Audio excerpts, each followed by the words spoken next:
Hello everyone, hello बच्चा लोग, भाई लोग, बाबू लोग, सर लोग, कैसे हैं आप? आशा करता हूँ अच्छे से होंगे।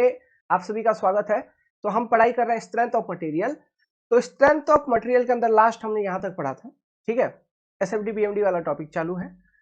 आगे बढ़ाते हैं बिना टाइम वेस्ट किए हुए। आगे बढ़ा जाए। चलिए देखिए, एक कॉन्सेप्ट बता रहा हूँ, लोड एंड रिएक्शन। इसके बीच में बच्चे बहुत कंफ्यूज हो जाते हैं। ठीक है, तो इसको क्लैरिटी के साथ समझिए क्या होता है लोड और रिएक्शन। ये मान लो ये कोई एक मेंबर है। अब ये मेंबर एक हॉराइजेंटल लग रहा है आपको, हॉराइजेंटल प्लेन में मैंने प्लेस किया तो ये हॉराइजेंटल मेंबर है। तो इस मेंबर को जनरली हम बीम बोलते हैं। बीम एक हॉराइजेंटल मेंबर होती है, हम बताएंगे। ठीक है, बीम क्या होती है? बीम एक हॉराइजेंटल मेंबर होती है और उस पर ट्रांसवर्स लोडिंग लगता है। ट्रांसवर्स डायरेक्शन में कैसा लोड लगता है आपको समझ में आ गया है। ट्रांसवर्स एक्सिस क्या है, मैंने इससे पहले वाले क्लास में बता ही रखा था आपको, पूरा लाइन दिखा के कि ट्रांसवर्स फोर्स कैसा लगता है। तो बीम जो होती है, beam is a member which is made to carry transverse loading. ये बीम का डिफिनेशन है, बस यही ध्यान रखना। आगे चल के और इसका मैं क्लीन कट डायग्राम आपको बना के दिखाऊंगा अलग से। अभी विजुलाइज करो। अब इस पे लोडिंग क्या है, रिएक्शन क्या है, दो चीजें हमको समझनी है। दोनों ही फोर्स है।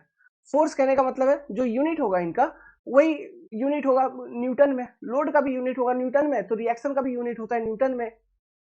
ओके, तो दोनों का यूनिट सेम है, बट थोड़ा सा एक बेसिक डिफरेंस है। लोड मतलब जो एक्सटर्नल लोड है, हम उस पर लोड का बात करते हैं। फॉर एग्जाम्पल, जैसे ये बीम है, मान लो इस बीम के ऊपर एक कॉलम है। बीम के ऊपर क्या है? कॉलम है। तो उस कॉलम पे जो भी लोड होगा, वो पूरा का पूरा लोड इस बीम पे यहाँ पे आ रही होगी मान लो। तो ये जो लोड बीम पे आ रही है ड्यू टू कॉलम, ये कॉलम बीम पे लोड लगा रहा है, हम ऐसा बोलेंगे ट्रांसफर डायरेक्शन में, और ये एक एक्सटर्नल लोडिंग है। तो लोड मतलब ये। अब देखो, तो ये बीम वगैरह आप घर में देखते हैं, तो बीम वगैरह जनरली दीवार के ऊपर सपोर्टेड रहता है। इधर एक दीवार रहेगा, वॉल होगा, और इधर एक वॉल होगा, सपोर्टेड रहता है ऐसा। तो ये जो वॉल्स है ना, यहाँ पे सपोर्ट के जैसा काम करते हैं। तो वो क्या करेंगे, ये जो लोडिंग यहाँ पे लगा, मान लो जो भी लोड लगा, इस लोड के कारण क्या होना था। मान लो यहाँ पे दीवार नहीं रहता है, इधर दीवार नहीं है, इधर भी दीवार नहीं है, तो इस लोड के कारण क्या ये बीम ऐसे नीचे नहीं आ जाएगा? क्यों? लोडिंग ऊपर से नीचे लग रहा है, तो बीम नीचे आ जाना चाहिए। ऐसे किसी को दबाओगे तो वो नीचे चले जाएगा ना। उसी तरह किसी को नीचे से ऊपर उठाओगे, इधर से बल लगाएंगे आप, तो ऊपर उठ जाएगा। तो ये चीज क्या है? Rigid body displacement. पूरा का पूरा बॉडी ही डिस्प्लेस कर गया एक पोजीशन से दूसरा पोजीशन। तो क्या सोम में ये चीज है? सोम में हम इसके बारे में पढ़ते नहीं है। तो फिर क्या हो रहा होगा? तो यहाँ पे सपोर्ट होगा, तो यहाँ पे सपोर्ट दिया जाता है, सपोर्ट होती है। ठीक है, मैं अभी बताऊंगा टाइप्स ऑफ सपोर्ट, कितने तरह के सपोर्ट होते हैं। सपोर्ट होगा। अब वो सपोर्ट क्या करेगा? देखो, जो भी आपने लोड लगाया, जैसे यहां से ऊपर से लगा रहे हैं हम लोड, एक्सटर्नल लोडिंग मेंबर के ऊपर, तो इस लोडिंग को सपोर्ट रजिस्ट करेगा। ठीक है, अब इस लोडिंग को सपोर्ट कैसे रजिस्ट करेगा? वहां पे रिएक्शन डेवलप होंगे। इस लोड को रजिस्ट करने के लिए सपोर्ट के ऊपर रिएक्शन डेवलप होगा। समझ गए? तो सब समझना क्या है, मैं जो बताने का कोशिश कर रहा हूं, लोड का जब भी बात करें तो आप ये समझना कि ये ऑन मेंबर है। ऑन मेंबर कहने का मतलब, जैसे ये मेंबर है तो यहां पर लोडिंग हो सकता है, इधर लोडिंग हो सकता है, इधर लोडिंग हो सकता है, इधर लोडिंग हो सकता है, ऐसा।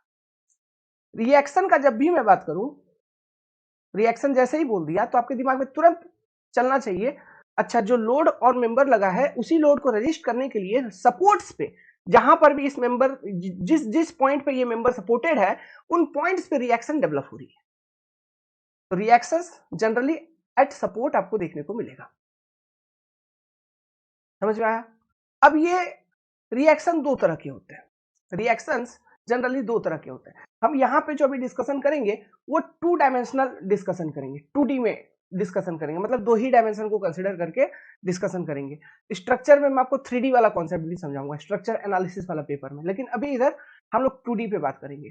ठीक है, 2D 3D क्या होता है, सब कुछ स्ट्रक्चर एनालिसिस में और ढंग से और डिटेल में समझ में आएगा आपको। लेकिन अभी आप समझिए कि हम यहाँ पे टू डायमेंशनल, देखो टू डायमेंशनल कहने का मतलब है, यहाँ पे आप देख रहे हो अगर, ठीक है, इसका लेंथ वाला एक डायमेंशन है, प्लस क्रॉस सेक्शन पे दो डायमेंशन आपको अलग अलग दिख रहा है इस मेंबर का, है ना। तो टू डायमेंशन मतलब ये पूरा 3D स्ट्रक्चर में कोई दो डायमेंशन का वैल्यू बहुत ज्यादा होगा, मतलब उसका इंपॉर्टेंस ज्यादा होगा, तो इसलिए हम टू डायमेंशनल एनालिसिस करते हैं। 3D एनालिसिस करने का मतलब तीनों डायमेंशन, कोई मेंबर ऐसा है जिसमें तीनों डायमेंशन अपने आप में इंपॉर्टेंट है, तो हम वहां पे 3D एनालिसिस करेंगे, बस यही चीज होती है और कुछ नहीं। तो अभी जो भी हम आपको बताएंगे चीजें वो 2D में बताएंगे आपको। पहले ये बेसिक है, ये समझना है। क्वेश्चन सारे के सारे एग्जाम्स में आपको 2D से ही आते हैं, पूरा कोई भी एग्जाम, ठीक है। 2D एनालिसिस, 3D वो सब धीरे धीरे थोड़ा सा एक जगह पे हम DSDK निकालने का केस में थोड़ा 3D पढ़ेंगे स्ट्रक्चर एनालिसिस के अंदर, उसके बाद 3D और कहीं नहीं पढ़ेंगे पूरे बीटेक के सिलेबस में, और कहीं पढ़ेंगे ही नहीं, समझ गए, ठीक है। तो हम 2D पे ही बात करेंगे, 2 डायमेंशन।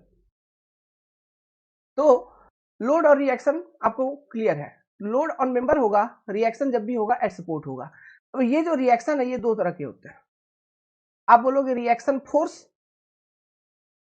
एक तो बोलोगे रिएक्शन फोर्स, ठीक है, दूसरा बोलोगे रिएक्शन मूवमेंट। दूसरा क्या बोलोगे? Reaction movement.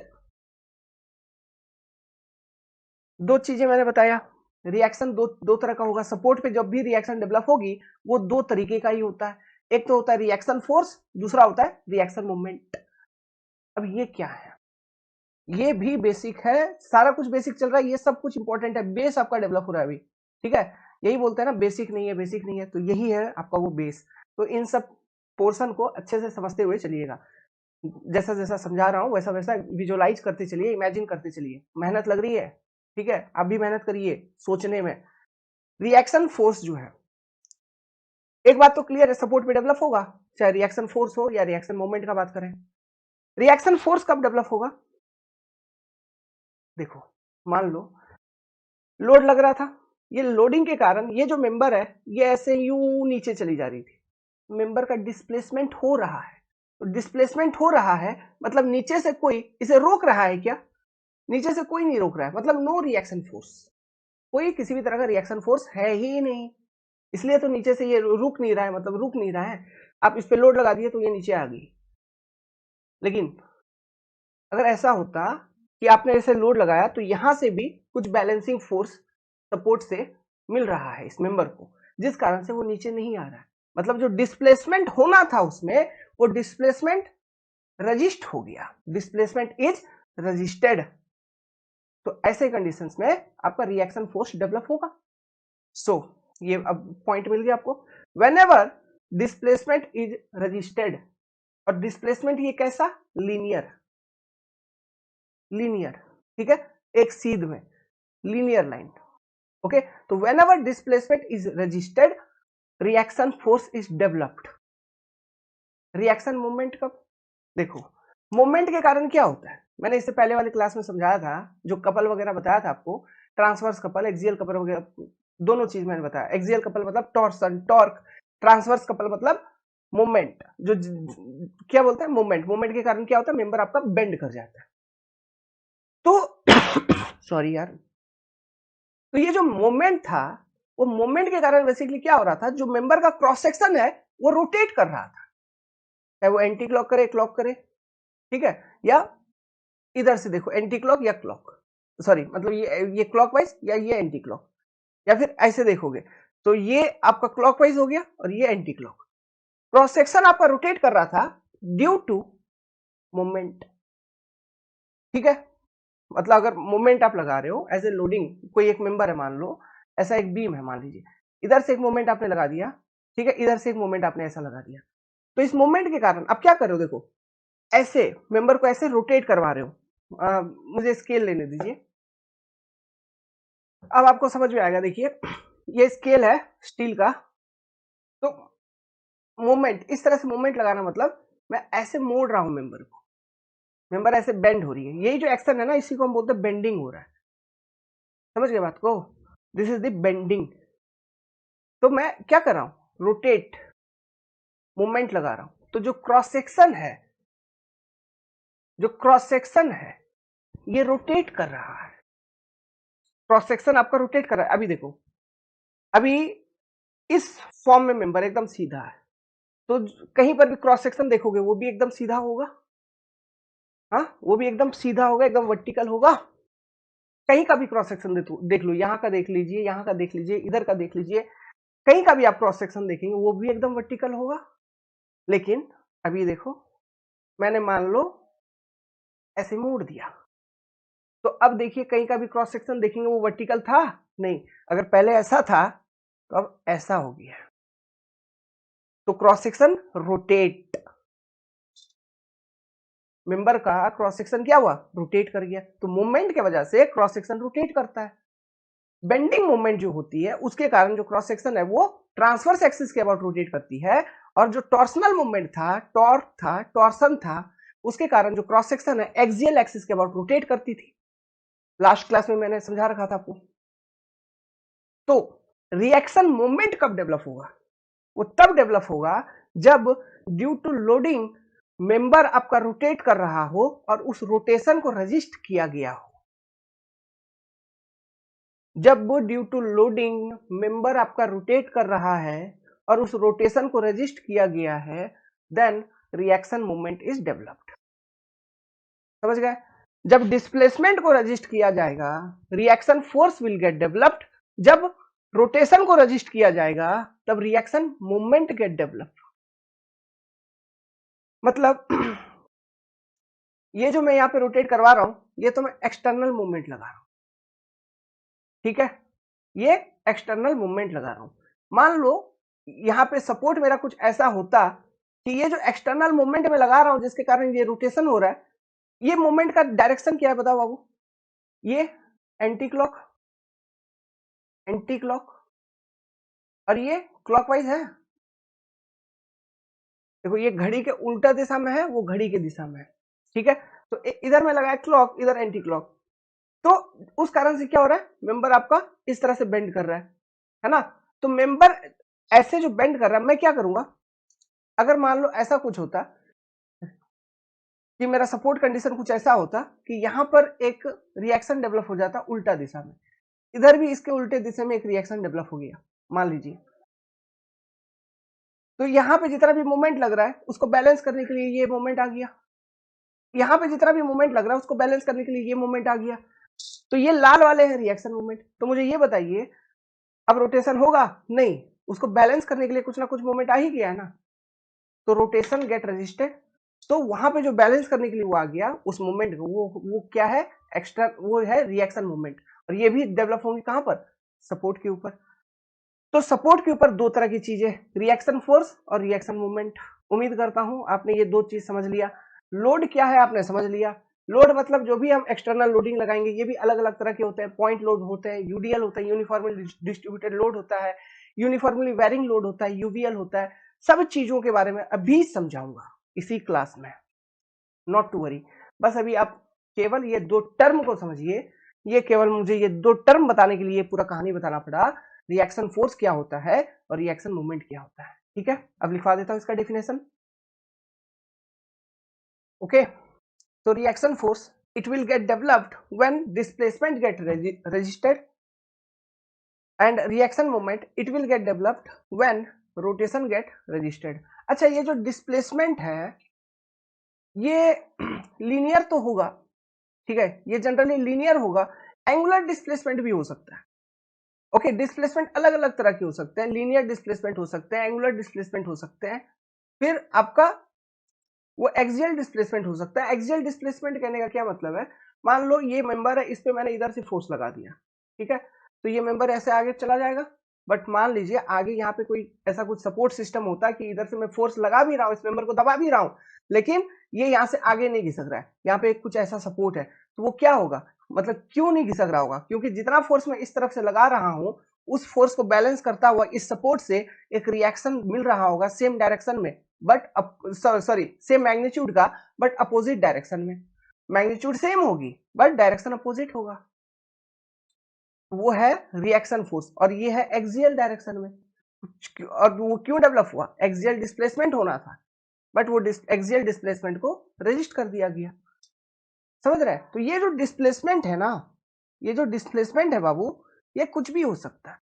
ये ट्रांसवर्स हो सकती है, जैसा मैंने आपको अभी दिखा, ट्रांसवर्स डायरेक्शन में ऐसा ऊपर नीचे, ये ट्रांसवर्स डायरेक्शन, जहां पे आपका वर्टिकल सपोर्ट रिएक्शंस डेवलप होगा जिस कारण से। एक्सियल डायरेक्शंस में जहां पे आपका हॉराइजॉन्टल सपोर्ट रिएक्शंस, ये एक्सियल डायरेक्शन में जो सपोर्ट रिएक्शन डेवलप होंगे उसको हम हॉरिजॉन्टल सपोर्ट रिएक्शंस कहेंगे, या फिर एक्सियल सपोर्ट रिएक्शंस कहेंगे, या फिर हॉरिजॉन्टल रिएक्शन सिंपली, ठीक है। और ये वर्टिकल डायरेक्शन में जो डेवलप होंगे उसको ट्रांसवर्स सपोर्ट रिएक्शन कहेंगे, या फिर simply support reactions in vertical directions, ऐसा बोल देंगे। समझ में आ रहा है? तो वो है वो डिस्प्लेसमेंट, ठीक है। फिर डिस्प्लेसमेंट एंगुलर भी हो सकता है, ठीक है। तो एंगुलर डिस्प्लेसमेंट का केस आगे बताएंगे, अभी बताएंगे सब चीज ऊपर नीचे हो जाएगा। तो अभी बस ट्रांसवर्स और एक्सियल डायरेक्शन वाला जो है वो आपने समझ लिया। ट्रांसवर्स डिस्प्लेसमेंट अगर हो रहा है और उसको अगर हम रजिस्ट करेंगे तो ट्रांसवर्स डायरेक्शन में सपोर्ट से रिएक्शन फोर्स, और एक्सियल डायरेक्शन में अगर डिस्प्लेसमेंट हो रहा है और एक्सियल डिस्प्लेसमेंट को अगर रजिस्ट किया गया है तो हॉरिजॉन्टल डायरेक्शन में सपोर्ट से सपोर्ट रिएक्शन। समझ में आ रहा है? बस। और रिएक्शन मूवमेंट का तो मैंने यहाँ पे आपको समझाया ही था कि when it will get developed when rotation is registered, जब भी रोटेशन को रजिस्ट किया जाएगा तब उस समय सपोर्ट पे रिएक्शन मूवमेंट डेवलप होगी। जैसे कि बेंडिंग मूवमेंट जो होती है वो एक तरह का जो सपोर्ट पे देखने को मिलता है वो आपका रिएक्शन मूवमेंट, क्योंकि वो रोटेशन को रजिस्ट कर रहा है। समझ गए? अब यहां से एक इंपॉर्टेंट टॉपिक चालू होता है आपका टाइप्स ऑफ सपोर्ट, ठीक है। बहुत बेसिक है, समझिएगा। यहाँ पे मिस किया कुछ भी तो पूरा का पूरा स्ट्रक्चर सोम आरसीसी सब खत्म, स्टील सब खत्म हो जाएगा, कुछ समझ में नहीं आएगा, ठीक है। ये सब चीज भूल छोड़ना नहीं है, इसलिए सोम पहले पढ़ा रहे हैं आपको, ठीक है। टाइप्स ऑफ सपोर्ट में सबसे पहला जो सपोर्ट होता है वो अपना होता है फिक्स सपोर्ट, जो कि जनरली आपको हर जगह देखने को मिलता है। आपके घरों में हर जगह फिक्स सपोर्ट देखने को मिलेगा। खिड़की वगैरह को छोड़ दीजिए, बाकी आप देखिए अपनी दीवार का कॉर्नर देख लीजिए, वो फिक्स सपोर्ट है। कुछ भी आप देख लो, जैसे आपका छज्जा निकला होगा तो छज्जा जो दीवार में घुसा हुआ है वो एक फिक्स सपोर्ट है। एक सिंपल एग्जांपल देता हूँ स्टील स्ट्रक्चर में। मान लो वेल्डिंग करते हो ना भाई, वेल्डिंग तो करते हो, वेल्डिंग करते हुए देखा है, तो किसी चीज को किसी से वेल्ड कर दिया तो वो फिक्स सपोर्ट हो गया, वो जहां पे वेल्डिंग किए हो वो फिक्स हो गया। वो चीजें ये है फिक्स सपोर्ट। विजुअलाइजेशन हुआ। अब इसका हम सोम के टर्म्स में कुछ फोर्स एनालिसिस करते हैं, देखते हैं यहाँ पे फिक्स सपोर्ट के ऊपर क्या क्या रिएक्शन हमको देखने को मिलता है। तो देखिए फिक्स सपोर्ट का जो रिप्रेजेंटेशन होता है, ये मैं 2D में अभी बात कर रहा हूँ, एकदम ध्यान रखना, ठीक है। 3D पे हम जा ही नहीं रहे, 2 डायमेंशनल चीजों पे हम बात कर रहे हैं, तो ये एकदम 2D है, ओके। हम यहाँ पे एकदम 2D बात कर रहे हैं, लिख ही देता हूँ यहाँ पे। जो भी डायग्राम वगैरह बनाऊंगा वो 2 डायमेंशंस में मैं शो कर रहा हूँ, ठीक है। तो देखिए ऐसा मान लो ये कोई एक मेंबर है, तो जो फिक्स सपोर्ट को हम शो करवाते हैं इस तरह से फिक्स सपोर्ट को शो किया जाता है। ये जो पोर्शन है ना, ये जो मैंने शो किया, इस तरह से एक लाइन दिया और इस तरह से जो ये जो एरो एरो बनाया हूं, मतलब सॉरी ये जो ऐसा ऐसा लाइन दिया हूं, ये वाला इलाका है फिक्स सपोर्ट का। ये आपका फिक्स सपोर्ट, इस तरह से हम शो करते हैं फिक्स सपोर्ट को, ठीक है। अब मान लीजिए ये जो मेंबर है, ये मेंबर बेसिकली बीम है, कैंटिलीवर है, इसको क्या बोलते हैं? Cantilever member. इस तरह का जो होता है मेंबर, एक एंड पे फिक्स दूसरे एंड पे फ्री है, एक एंड पे फिक्स है दूसरे एंड पे फ्री है, इस तरह के मेंबर को हम बोलते हैं कैंटिलीवर मेंबर। जैसा हो गया आपका छज्जा, छज्जा देखे हो घर से बाहर निकला हुआ, वो एक कैंटिलीवर है आपका, ठीक है। तो उसको हम बोलते हैं कैंटिलीवर। अरे बहुत इंपॉर्टेंट है, आगे बहुत यूज होने वाला है कैंटिलीवर। इस बार एसएससी जेईई में 4-5 क्वेश्चन आए थे कैंटिलीवर से भर के, ठीक है। बहुत बेसिक बेसिक बातें। खैर अब देखो हम फिक्स सपोर्ट पे कौन कौन से रिएक्शन डेवलप होंगे वो हमें देखनी है। लेट्स सपोज मैंने एक लोडिंग लगा दिया, एक इंक्लाइंड लोड। ये जो लोडिंग लगा रहा हूं देखो, इस मेंबर के ऊपर एक लोड लगा दिया मैंने P, जो कि इंक्लाइंड है at some angle theta, inclined है, ठीक है। अब देखो तो इस P लोड को लगाने के कारण इस फिक्स सपोर्ट पे कौन कौन सा रिएक्शन डेवलप होगा, हमें ये चेक करनी है। तो कैसे करेंगे? देखिए पहला चीज, थोड़ा फोर्स को रिजॉल्व कर लो। अब ये आपका मेंबर, ये आपका फिक्स सपोर्ट, ये जो P फोर्स है इसको मैं अगर फोर्स फोर्स रिजोल्यूशन देखा है आपने, पढ़ा है, ओके। तो अगर मैं रिजॉल्व करूंगा तो ये मैं P साइन थीटा लिख सकता हूं वर्टिकल, और हॉरिजॉन्टल डायरेक्शन में क्या लिख सकता हूं? P cos थीटा कंपोनेंट आ जाएगा जब हम रिजॉल्व करेंगे, ऐसा P cos थीटा आ जाएगा। तो मेंबर के ऊपर यहाँ पे दो फोर्सेस आपको देखने को मिल रहे हैं। ये जो P cos थीटा है, क्या वो मेंबर का एक्सियल डायरेक्शन में लग रहा है? तो क्या ये एक्सियल फोर्स हो गया? ये जो पी साइन थीटा है क्या वो मेंबर के ट्रांसवर्स डायरेक्शन में लग रहा है? तो क्या वो ट्रांसवर्स फोर्स हो गया?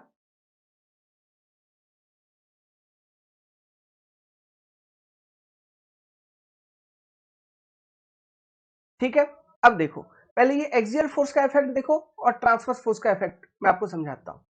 देखना, इमेजिन करो कि सपोर्ट नहीं है, जो फिक्स सपोर्ट मैंने आपको बताया, इमेजिन करो सपोर्ट नहीं है। तो अगर सपोर्ट नहीं होता तो क्या होता? एक एक करके देखना है, इफेक्ट हमको एक एक करके देखना है।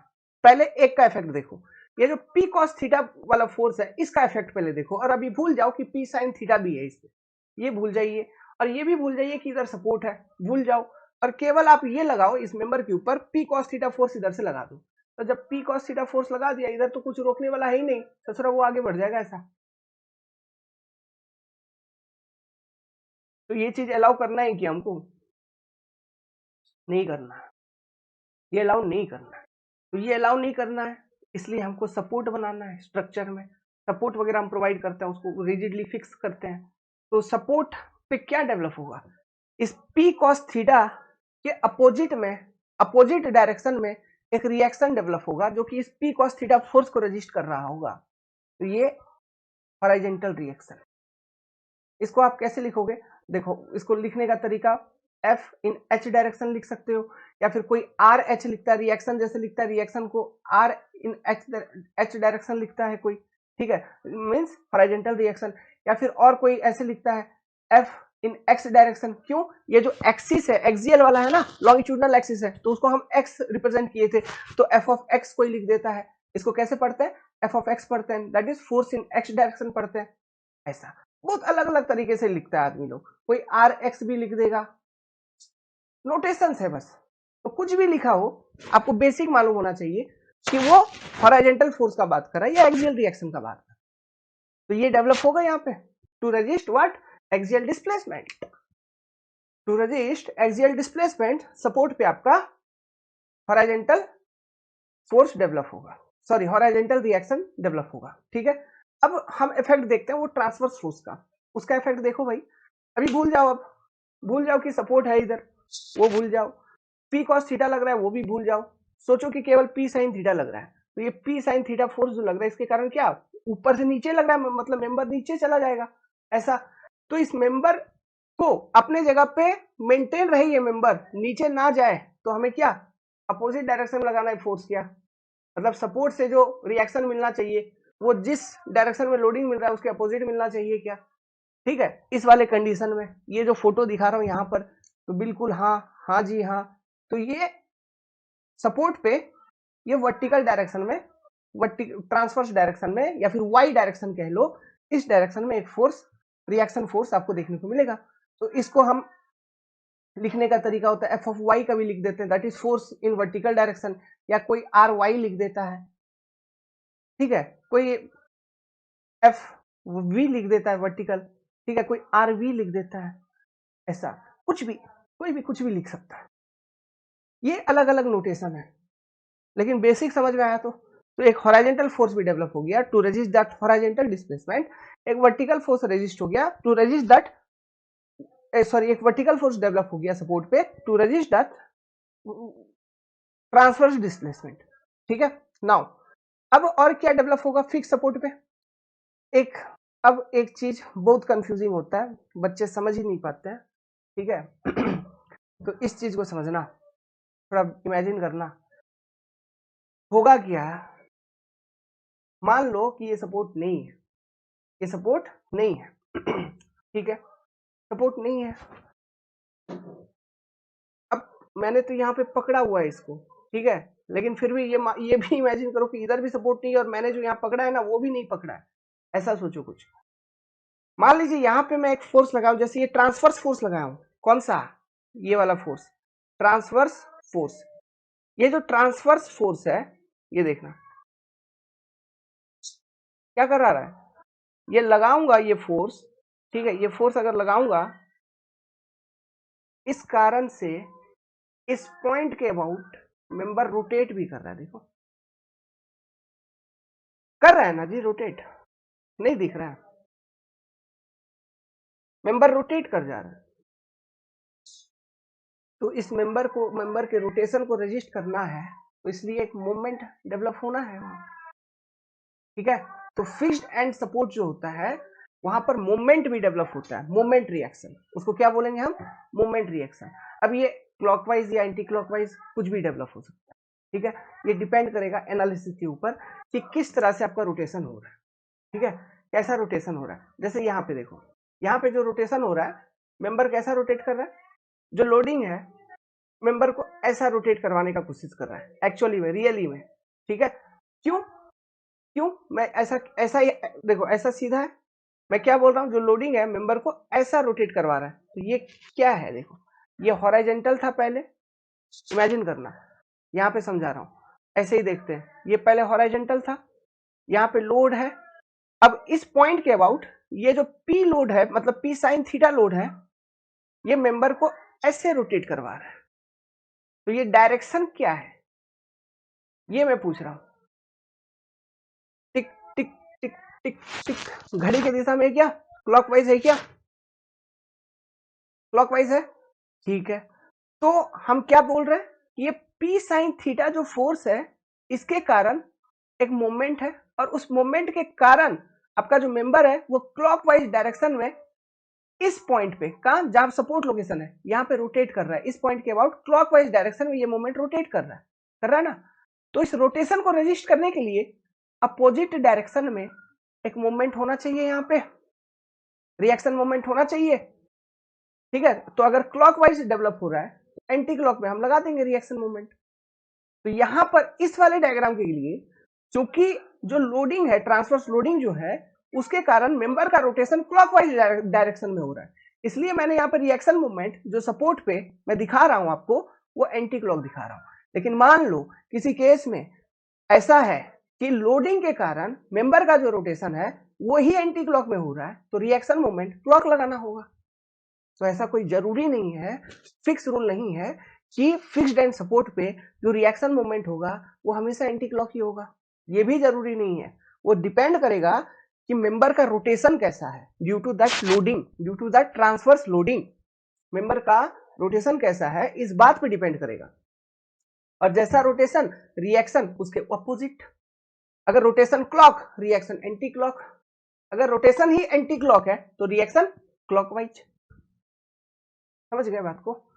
तो यहाँ पे इस पर्टिकुलर केस में मैं आपको एक रिएक्शन मोमेंट अगर दिखाऊं, तो ये रिएक्शन मोमेंट, इसको मैं क्या बोलूंगा, अब इसको क्या लिखूंगा, इसको लिखूंगा मैं एम जेड। अब ये जेड क्यों लिखा, सोचो जरा, दिमाग लगाओ।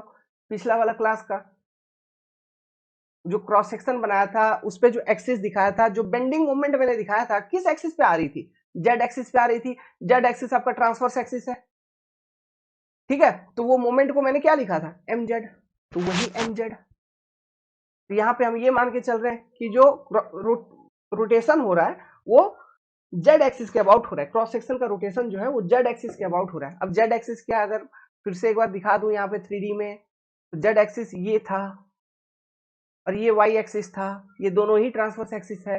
तो मैं यहाँ पे क्या लेके चल रहा हूं कि जो ये एम जेड है ये इस जेड एक्सिस पे अप्लाइड है, जो भी रिएक्शन डेवलप हो रहा है वो जेड एक्सिस के अलोंग, क्योंकि मेंबर यहाँ पे जो लोडिंग है, इस लोडिंग के कारण मेंबर ऐसे बेंड करेगी, ऐसे इस तरह से बेंडिंग हो रही है। इस तरह से जब मेंबर बेंड हो रहा है तो किसी भी क्रॉस सेक्शन पे आप देखेंगे क्रॉस सेक्शन जो है जेड एक्सिस के अबाउट ही रोटेट कर रहा है।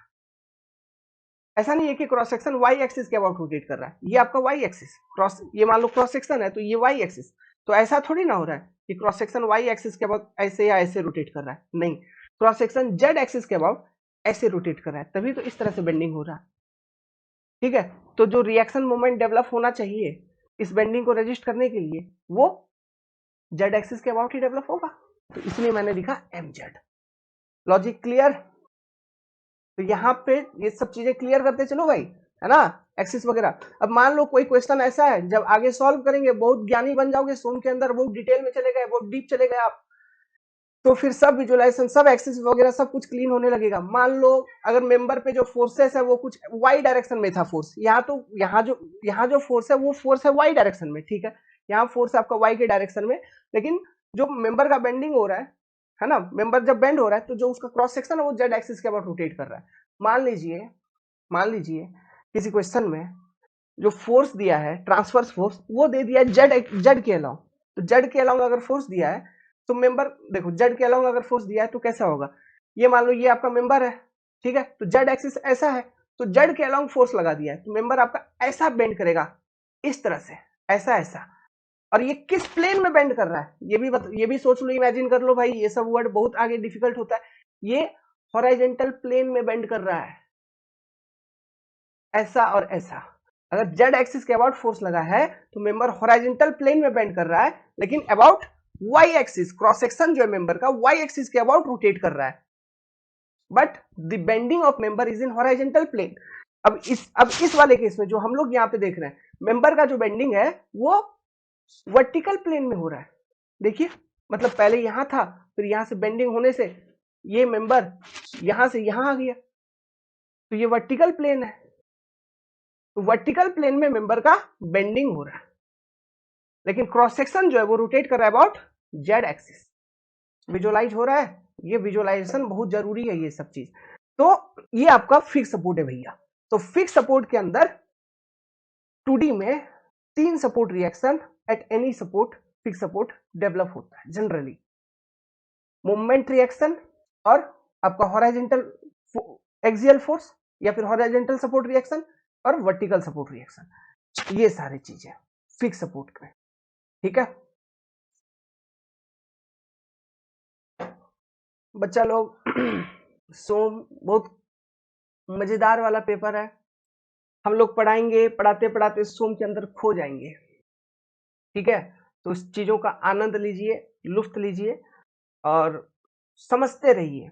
जो भी चीज हम कह रहे हैं उसको जैसा विजुअलाइज करवाने का कोशिश करता हूं, आप उसी तरह से विजुअलाइज किया कीजिए, माइंड में सोचा कीजिए, उसका पिक्चर बनाया कीजिए माइंड के अंदर, तब जाके सोम में चीजें अंदर जहन में आएंगे और लाइफ लॉन्ग तक कभी भी सोम के अंदर सवाल आपके गलत नहीं होंगे। ये सारा विजुअलाइजेशन बहुत जरूरी है, ठीक है। अब जैसे यहां पर एक डाउट आपके मन में फिर आएगा, सर जो बेंडिंग हो रहा है, मतलब मेंबर का जो बेंडिंग हो रहा है वो कौन से फोर्स के लिए हो रहा है, पी साइन थीटा ना पी कॉस थीटा। अब बोले सर पी साइन थीटा के कारण मेंबर इस तरह से इस पॉइंट के अबाउट ऐसे रोटेट कर रहा है, ठीक है, तो इस रोटेशन को रजिस्ट करने के लिए यहां पर रिएक्शन मूवमेंट डेवलप हो गया, क्लियर, आपने ये बोला, तो ये पी कॉस थीटा के कारण क्या रोटेशन नहीं हो रहा है, देखो हो रहा है क्या, बताओ, नहीं हो रहा है ना, पी कॉस थीटा तो एक्सियल है, इसके कारण केवल एक्सियल डायरेक्शन में डिस्प्लेसमेंट हो रहा है, रोटेशन कहां हो रहा है, रोटेशन केवल ये पी साइन थीटा के कारण इस पॉइंट के अबाउट आप देख रहे हो सपोर्ट के अबाउट तो हो रहा है, ठीक है, और उसी पी साइन थीटा फोर्स के कारण मेंबर में बेंडिंग मूवमेंट आती है, मेंबर में क्या आती है, बेंडिंग मूवमेंट आती है। बेंडिंग मूवमेंट कैसे कैलकुलेट करते हैं हम अभी बताएंगे, लेकिन ऐसे बेंडिंग मूवमेंट का फॉर्मूला मैंने बता रखा था, क्या होता है, फोर्स इनटू परपेंडिकुलर डिस्टेंस, ठीक है, फोर्स इनटू परपेंडिकुलर डिस्टेंस। जैसे कि यहाँ पे ये पी साइन थीटा का फोर्स है, तो ये जो फोर्स है, ये फोर्स यहाँ पर है, प्लस यहां से लेके इस पॉइंट पे, जिस भी पॉइंट पे आप बेंडिंग मूवमेंट देखना चाहते हैं, उस पॉइंट तक का डिस्टेंस उस फोर्स से कितना है, तो वो force into that perpendicular distance आप मल्टीप्लाई कर दोगे। देखो ये यहाँ पे इस केस में अगर मैं इस पॉइंट पे बात करूं, इधर पॉइंट बात करूं, तो ये फोर्स का लाइन ऑफ एक्शन ऐसा है वर्टिकल डायरेक्शन में, तो ये जो डिस्टेंसेस आप देख रहे हो मेंबर के ऊपर, ये तो इसके लाइन ऑफ एक्शन से देखिए 90 डिग्री का एंगल नहीं बना रहा है, तो ये परपेंडिकुलर डिस्टेंस नहीं है, तो फोर्स इनटू परपेंडिकुलर डिस्टेंस, उस पॉइंट पे कितना मूवमेंट लग रहा है उस फोर्स के कारण, उसका मैग्नीट्यूड बता देगा। तो मूवमेंट का यूनिट क्या होगा, किलो न्यूटन मीटर या न्यूटन एमएम, ये होता है यूनिट ऑफ मूवमेंट। समझ गए बात को, चीजों को। तो यहाँ पे अगर मूवमेंट मैं बताऊं कि मूवमेंट कितना होगा, तो आपको इसके ये बताने के लिए डिस्टेंस मालूम होना चाहिए। तो लेट्स सपोज ये डिस्टेंस हो गया x, तो जो मूवमेंट का वैल्यू है ड्यू टू लोडिंग, ये p साइन थीटा जो फोर्स है, इस फोर्स के कारण इस फिक्स सपोर्ट के अबाउट जो मूवमेंट का वैल्यू है, वो वैल्यू क्या होगा, p sign theta into x, वो मोमेंट का वैल्यू कितना हो जाएगा, सिंपली आप देखोगे फोर्स इंटू परपेंडिकुलर डिस्टेंस, तो P sine theta into x. ठीक है, ठीक है।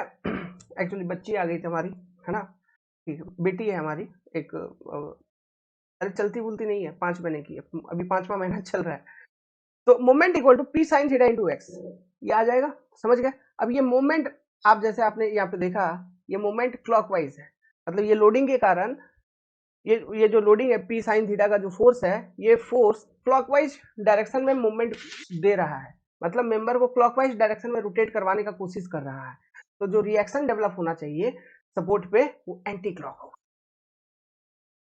समझ में आया? तो यही रिएक्शन मोमेंट, और उसका मैग्नीट्यूड जब निकालने जाओगे, तो मैग्नीट्यूड जब भी कैलकुलेट करोगे, जब हम अभी सिखाएंगे आपको मैग्नीट्यूड कैलकुलेट करने का तरीका, इक्विलिब्रियम इक्वेशंस बताएंगे, ठीक है। तो वो इक्विलिब्रियम इक्वेशन लगा के जब भी हम मैग्नीट्यूड कैलकुलेट करेंगे, तो उसका मैग्नीट्यूड भी देखेंगे, वो P sine theta into x के बराबर ही आएगा। समझ रहे हैं क्यों? क्योंकि वो रोटेशन को बैलेंस करने का ठेका कौन लिया है, जिम्मा कौन लिया है, ये रिएक्शन मोमेंट। समझ में आ रहा है? तो जितना रोटेशन उतना बैलेंस, मैग्नीट्यूड दोनों का सेम, डायरेक्शन उल्टा, बस। क्लीन पिक्चर, क्लीन है दिमाग में, ठीक है। धीरे धीरे और चीजें आने लगेंगे समझ में, बट अभी सुनते चलो, समझते चलो, जो जो बोल रहा हूं उतना हर एक फोटो पे, हर एक पेज पे चीजों को समझते चलिए। फिक्स सपोर्ट का एक एग्जांपल अगर आपको लिखना है तो क्या लिखेंगे, बहुत सारे एग्जांपल है, लेकिन एक बेस्ट एग्जांपल अगर आपको बतानी है इंटरव्यू में जो पूछते हैं जनरली, वेल्डिंग बोल देना, ठीक है, थोड़ा अच्छा लगेगा सुनने वाले को। Welding is a example of fix support sir, तो उसको एकदम दिमाग में अट जाएगा कि हाँ ये लड़का फिक्स सपोर्ट के बारे में जानता है, ठीक है। देखिए ये सब जो पार्ट है, इस पे मैं इतना प्यार से बहुत मैक्सिमम चीजें समझाने का इसलिए कोशिश कर रहा हूँ ना, क्योंकि यही बेसिक है। यहाँ पे आप स्किप अगर होगी आपका, ठीक है, यहाँ पे अगर आपको चीजें पिक्चर माइंड में क्लियर नहीं है, तो फिर आपका पूरा का पूरा सभी पूरा सिविल इंजीनियरिंग पेपर ही गड़बड़ हो जाएगा, 4-5 पेपर। तो ये सारा कुछ कुछ जो बेसिक पार्ट है, वहां पे मैं बहुत अच्छे तरीके से प्यार से आपको समझाऊंगा। फिर जहाँ पे जरूरत नहीं है, जब आप ये समझ जाएंगे, ठीक है, उसके बाद देखिएगा कैसे फटाफट हम क्वेश्चन सॉल्विंग करवाते हैं। 10 मिनट के अंदर 5 क्वेश्चन खत्म, निपटा देंगे। क्यों? सब कुछ पहले से बता रखा है, बोलते चलूंगा हाँ हाँ हाँ, आपको विजुअलाइज होता चलेगा, लेकिन उससे पहले ये समझना जरूरी है, ठीक है। चलो दूसरा सपोर्ट समझते हैं, हिंज सपोर्ट। हिंज सपोर्ट का प्रॉपर्टी समझना क्या होता है, जनरली इसको रिप्रेजेंट कैसे किया जाता है। मान लीजिए ऐसा कोई एक, यही कैंटिलीवर लेके चलते हैं, एक ऐसा ही एक कोई मेंबर है, और वहां पे हिंज सपोर्ट को पहले उसका सिंबॉलिक रिप्रेजेंटेशन ऐसा होता है, एक ट्रायंगल हम बनाते हैं ऐसा, ठीक है, इस तरह से एक ट्रायंगल बनाइए और उसके नीचे ऐसा ऐसा दिखा दीजिए। इस तरह का कहीं चित्र बना होना, तो आप समझ जाइए कि वो हिंज सपोर्ट है। इसको हम जनरली पिन कनेक्शन भी बोलते हैं। स्टील में अगर आप देखोगे, स्टील जब पढ़ेंगे तो वहां पे पिन कनेक्टेड बोलते हैं, तो पिन कनेक्शन भी एक टर्म है जो हिंज सपोर्ट के लिए यूज किया जाता है, पिन कनेक्शन। क्लियर है? इस पे आप फोर्स ले लो भाई, फोर्स क्या ले लोगे, लेट्स सपोज एक इंक्लाइंड फोर्स पी मैंने लगा दिया एक पर्टिकुलर एंगल थीटा पे, पी। तो इसका जब रिजोल्यूशन करेंगे एक्चुअली में, तो जो फोर्सेस आपको दिखेंगे, एक तो वर्टिकल दिखेगा और एक एक्सियल फोर्स दिखेगा, और ये दिखेगा आपको पी साइन थीटा, और ये वाला फोर्स दिखेगा आपको पी कॉस थीटा। दो फोर्स आपको दिखा। अब हम बात कर रहे हैं कि ये हिंज सपोर्ट पे कौन कौन सा रिएक्शन डेवलप होगा, ठीक है, ये चीज पे हम बात कर रहे हैं। तो देखिए सबसे पहले ये तो साफ साफ है, जैसा पहले एक्सियल इफेक्ट देखो, एक्सियल फोर्स के कारण जो एक्सियल डिस्प्लेसमेंट होता, उस डिस्प्लेसमेंट को ये सपोर्ट रेजिस्ट करता है, हिंज सपोर्ट रेजिस्ट करता है। तो मतलब एक्सियल डायरेक्शन में आपका रिएक्शन तो डेवलप होगा, इस डायरेक्शन में रिएक्शन डेवलप होगा।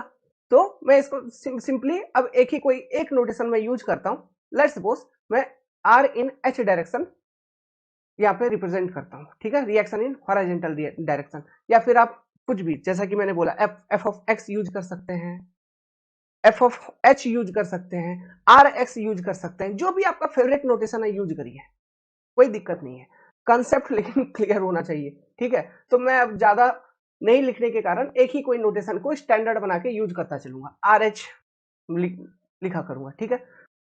तो ये हॉरिजॉन्टल रिएक्शन यहाँ पे डेवलप होगा, बिल्कुल, to resist the horizontal displacement. Now ये जो P sin थीटा है इसके कारण वर्टिकल डिस्प्लेसमेंट हो सकता था, तो इसको भी रजिस्ट करने के लिए वर्टिकल डायरेक्शन में रिएक्शन फोर्स सपोर्ट पे डेवलप होता है। तो RV भी आपको देखने को मिलेगा सपोर्ट पे, लेकिन इस सपोर्ट पे मूवमेंट देखने को नहीं मिलेगा, मूवमेंट रिएक्शन देखने को नहीं मिलेगा। फिक्स सपोर्ट पे ही मूवमेंट रिएक्शन आपको देखने को मिलेगा, यहां पर आपको देखने को नहीं मिलेगा। और एक केस होता है जहां पे मूवमेंट रिएक्शन देखने को मिलेगा, लेकिन हिंज सपोर्ट पे मूवमेंट रिएक्शन आपको देखने को नहीं मिलेगा। कहने का मतलब क्या है, कहने का मतलब ये है मूवमेंट रिएक्शन देखने को नहीं मिलेगा, इसका मतलब क्या है, अब मैं समझा रहा हूं, ये बात समझना। यहाँ पे जो फोर्स लग रहा है उसके कारण जो यहाँ पे सपोर्ट, ये मान लो यहाँ पे हिंज सपोर्ट है, तो यहाँ पे आपका दो चीज तो पहले से अवेलेबल है। क्या, ये जो मेंबर है ये ना आगे पीछे जाएगा, ये चीज नहीं होगा, इस तरह से डिस्प्लेसमेंट नहीं होगा, प्लस ऊपर नीचे वाला भी डिस्प्लेसमेंट नहीं होगा। हिंज सपोर्ट, यहां फोर्स लग रहा है। अब इस फोर्स के कारण मैंने बताया था इस पॉइंट के अबाउट, मान लो यहाँ पे सपोर्ट है तो इस पॉइंट के अबाउट चेक कर रहे हो, तो एक मोमेंट तो आएगी, तो वो मोमेंट के कारण मेंबर आपका रोटेट करेगा, और ये फोर्स के कारण कैसा रोटेट कर रहा है मेंबर, ऐसा। पहले हॉरिजॉन्टल था, अब ऐसे रोटेट कर गया, मतलब क्लॉकवाइज रोटेशन। तो इस चीज को, ये हिंज सपोर्ट, अगर यहाँ हिंज सपोर्ट है तो रजिस्ट नहीं कर पाएगा, मेंबर रोटेट करेगा। लेकिन जो फिक्स सपोर्ट था वहां पे क्या सीन हो रहा था, ये जो फोर्स यहाँ पे हम लगा रहे हैं उस कारण से अगर ये सपोर्ट फिक्स होती तो वहां पे ये सीन था कि ये जो फोर्स यहाँ पे है इसके कारण जो मूवमेंट है, इसके कारण जो मेंबर ऐसे रोटेट करता, तो वो नहीं हो रहा है, उसको होने नहीं दे रहा है। क्यों, यहाँ पे सपोर्ट में मूवमेंट रिएक्शन भी डेवलप हो रहा है, मेंबर इस डायरेक्शन में रोटेट कर रही है, तो यहाँ पे रिएक्शन डेवलप हो गया इस डायरेक्शन में, moment to resist this rotation. But यहाँ पे वो चीज नहीं है, यहाँ पे नहीं होता, यहाँ पे मूवमेंट रिएक्शन डेवलप नहीं होगा। समझ में आ रहा है, ये हिंज सपोर्ट का प्रॉपर्टी है। बोलना अब ये नहीं पूछना क्यों, इसको ऐसा बनाया ही जाता है। इसमें m अबाउट z एक्सिस में लिखूंगा 0, तो यहाँ पे केवल दो रिएक्शन डेवलप होंगे। 2D बात कर रहा हूं मैं, 2D चल रहा है, ठीक है, ध्यान रखना।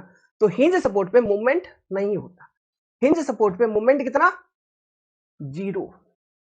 हिंज सपोर्ट पे मूवमेंट कितना, 0। क्यों, हिंज सपोर्ट मूवमेंट को डेवलप कर ही नहीं पाता।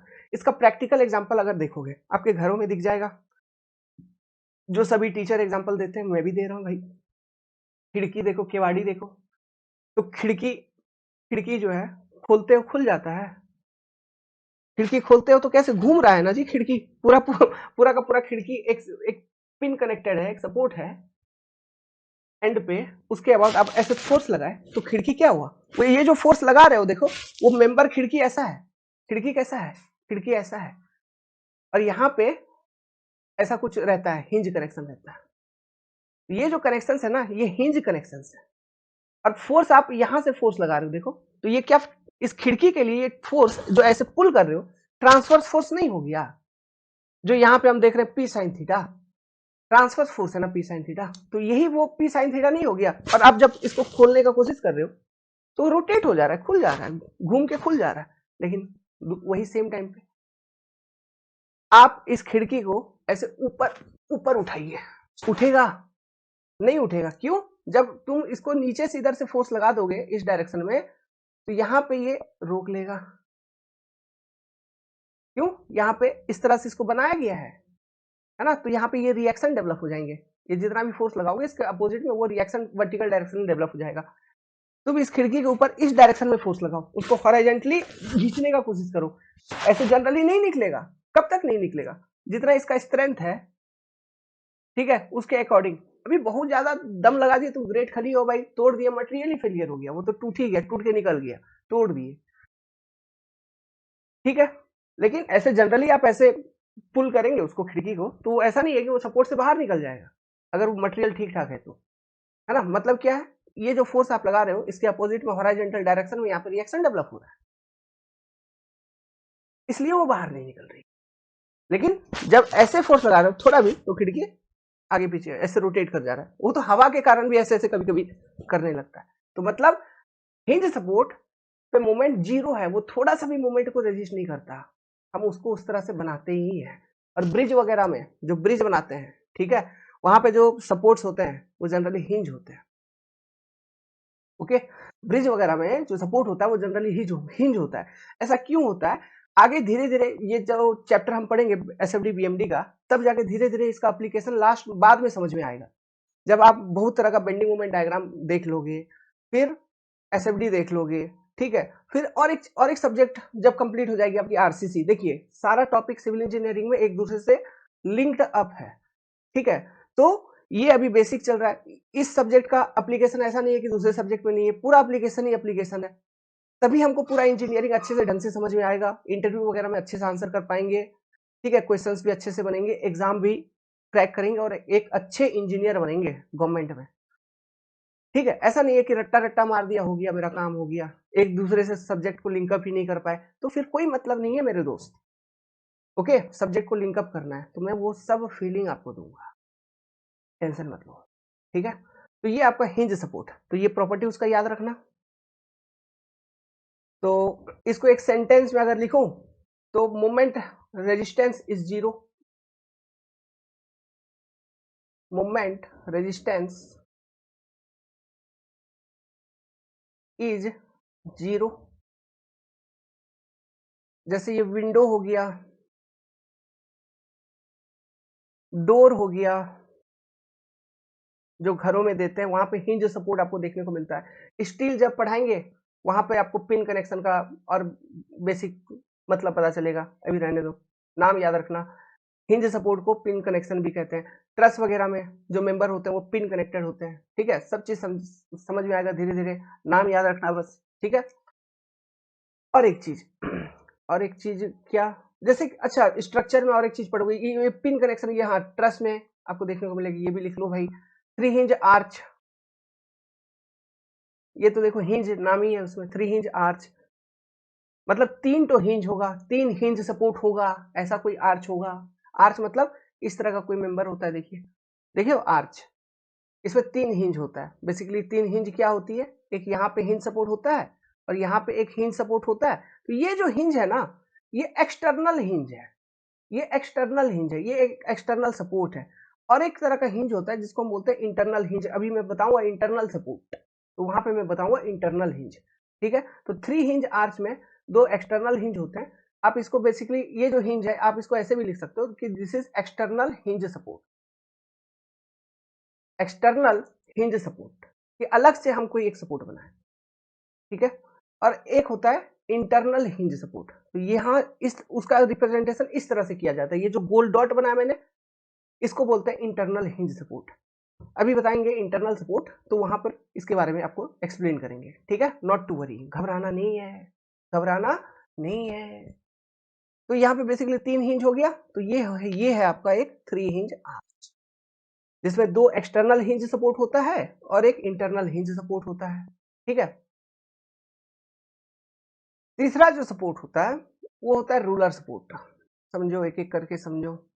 रोलर, रोलर मतलब क्या होता है, जैसे इमेजिन देखे होगे, लिंकअप करवाते हैं, साइकिल में जो बॉल बियरिंग देखे हो, छोटा छोटा गोल गोल गोल गोल बॉल जैसा होता है, उसी तरह का बॉल का इस्तेमाल यहाँ पे भी किया जाता है, उसको हम बोलते हैं रोलर।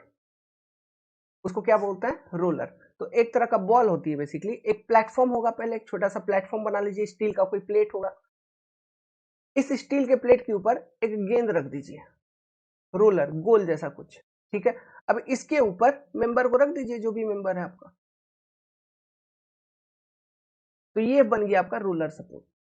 अब इस पर हम बिहेवियर चेक करना चाहते हैं कि इस पे कौन कौन सा रिएक्शन डेवलप होगा। एक इंक्लाइंड फोर्स लगा दो, थीटा पी, फोर्स का रिजोल्यूशन किया, पी साइन थीटा, फिर ये पी कॉस थीटा मिल गई इधर, फोर्स रिजोल्यूशन होता है ये, ठीक है। बेसिक मैकेनिक्स का प्रिंसिपल है, जो आपने 10th प्लस 2 में पढ़ रखा होगा, नहीं पढ़ रखा होगा तो अभी देख लीजिए। जैसे ये होता है ऐसा, ऐसा कोई भी फोर्स है, ये थीटा एंगल पे है, तो ये पी फोर्स है मान लो, तो एक्स इस एक्सिस के अलाउ पी कॉस थीटा आ जाएगा फोर्स, उस फोर्स का कंपोनेंट, और वाई एक्सिस के अलाउ इधर आ जाएगा आपका पी साइन थीटा फोर्स का कंपोनेंट। ये जो है ये P sin theta P cos theta, इसको बोलेंगे कंपोनेंट ऑफ फोर्सेस, और ये जो P है ये एक्चुअल फोर्स है। क्लियर है? ठीक। अब देखो यार चीजें यहाँ पे रोलर सपोर्ट में क्या है। रोलर सपोर्ट का बिहेवियर समझना, इमेजिन करते चलना, सोचो कि यहाँ पे गेंद है, जो गेंद से क्रिकेट खेलते हो वही गेंद है। मान लो गेंद के ऊपर एक तो लकड़ी रख दिया है, लकड़ी, इधर से तुम फोर्स लगाओगे तो आगे पीछे नहीं हो जाएगा, ये लकड़ी उस गेंद के ऊपर आगे पीछे हो जाएगा। क्यों? ये तो रोलर है, ये तो घुड़क जाएगा भाई, लुढ़केगा, घुड़क जाएगा। तो एक्सियल डायरेक्शन में किसी भी तरह का फोर्स यहाँ पे रिएक्शन मूवमेंट देखने को मिलेगा क्या? R in H direction? नहीं, जीरो। क्यों? ये घुड़क जा रहा है। तो रोलर सपोर्ट का ये प्रॉपर्टी होता है कि वो एक्सियल सपोर्ट रिएक्शन नहीं प्रोड्यूस करता। ठीक है, लेकिन ये पी साइन थीटा के कारण ये जो ट्रांसवर्स डायरेक्शन में ऊपर नीचे होता है, सोचो नीचे तो गेंद है, जमीन के ऊपर एक गेंद रख दो, उसके ऊपर एक लकड़ी रखो, ऊपर से दबाओ, तो क्या वो नीचे जमीन के अंदर धंस जाएगा? नहीं, यहां से ये जो गेंद है उसको अंदर नीचे जाने नहीं देगा, मतलब वर्टिकल डायरेक्शन में रिएक्शन है। ठीक है, और वर्टिकल डायरेक्शन में जो रिएक्शन होगा, हमेशा ध्यान रखना, ये जो सपोर्ट है, ठीक है, ये जो सपोर्ट है इसके परपेंडिकुलर ही हमेशा डेवलप होगा। ये पॉइंट भी ध्यान रखना, इस पर भी कभी कभी क्वेश्चन उठा लेते हैं गेट एग्जाम में 90 डिग्री पे। ये जो रिएक्शन रोलर पे डेवलप होता है वो हमेशा 90 डिग्री पे डेवलप होगा रोलर पे, वर्टिकल रिएक्शन। समझ में आ रहा है बात? ठीक है, और ये आर भी यहाँ पे देखने को मिलेगा। अब बात करते हैं मूवमेंट का। बताओ यार, तो गेंद है यार, सिंपली गेंद है, रोटेट कर जाएगा नहीं, आराम से, गेंद के ऊपर नहीं घूमेगा, घूम जाएगा, मोमेंट विल बी जीरो। तो M Z equal to zero. तो रोलर सपोर्ट पे केवल एक रिएक्शन, और वो कौन सा? आरवी। ठीक है, ये जो 90 डिग्री वाला सिस्टम मैंने बताया ये क्या है, इसको जरा समझिए। देखिए रोलर सपोर्ट मान लो ऐसा ऐसा है, और ये इस तरह से कुछ आपको दे दिया गया है। ठीक है, कोई एक मेंबर है यार, कोई एक मेंबर है, जो भी मेंबर है, समझना, वो मेंबर ऐसा है, मेंबर ऐसा प्लेस्ड है, लेकिन इस तरह से रोलर सपोर्ट कुछ ऐसा है, हॉराइजेंटल, ये हॉराइजेंटल होना था लेकिन हॉराइजेंटल नहीं होके उसको इंक्लाइंड कर दिया गया रोलर सपोर्ट को सम एंगल थीटा पर। तो जो हम रिएक्शन ये आरवी लिख रहे हैं, अब जो भी आरवी डेवलप होगा यहां पर हमें आरवी इसके परपेंडिकुलर में ही दिखाना है हमेशा, ये आरवी हमेशा यही दिखाना है, ये 90 डिग्री पे। ठीक है, अब इसका हमको रिजोल्यूशन करना पड़ेगा, फोर्स रिजोल्यूशन करेंगे। ठीक है, अब आपसे पूछ रहा है क्वेश्चन में वर्टिकल, लेकिन ये आरवी तो वर्टिकल नहीं है। आप फोर्स रिजोल्यूशन करोगे तो ये जो भी एंगल होगा, मान लो ये एंगल थीटा है, तो ये मिल जाएगा आपको आरवी कॉस थीटा, तो ये होगा आपका वर्टिकल फोर्स यहाँ पर।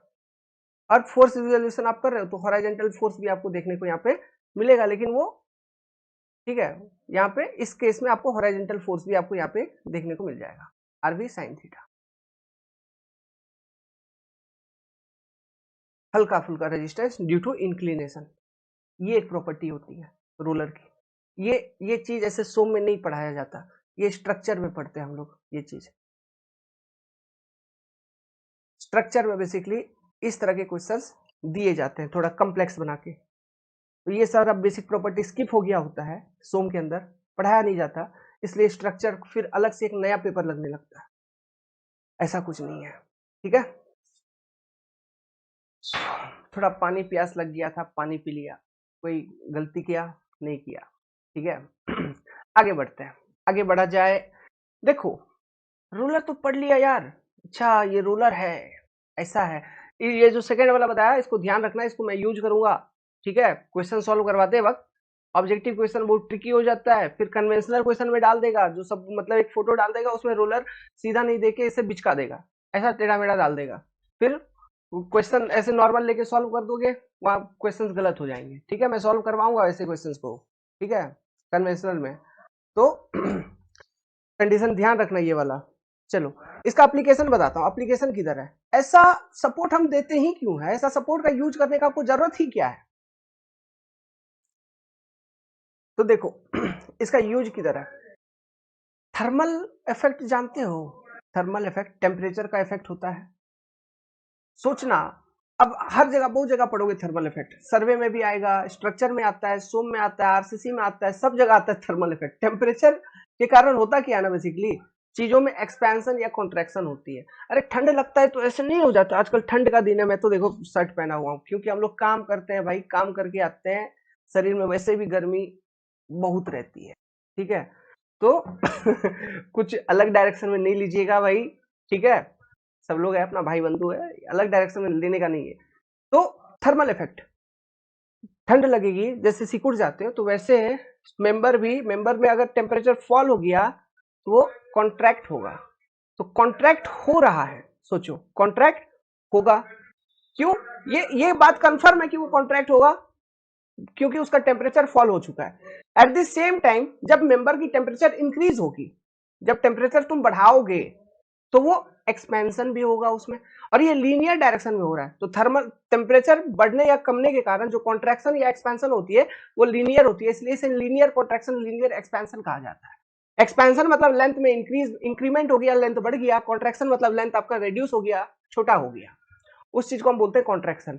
अब समझना चीज, देखो कॉन्ट्रैक्शन, मान लो टेम्परेचर फॉल हो गया, कॉन्ट्रैक्शन होना है, उसको मेंबर छोटा होगा, मेंबर चाह रहा है छोटा होने का, लेकिन तुमने क्या किया, टेम्परेचर भी फॉल हो गया और तुमने यहाँ पे सपोर्ट कुछ ऐसा दे दिया है कि ये देखो, ये तो छोटा होना चाह रहा है, लेकिन सपोर्ट कुछ ऐसा दे दिया है कि उसे छोटा होने नहीं दे रहा है।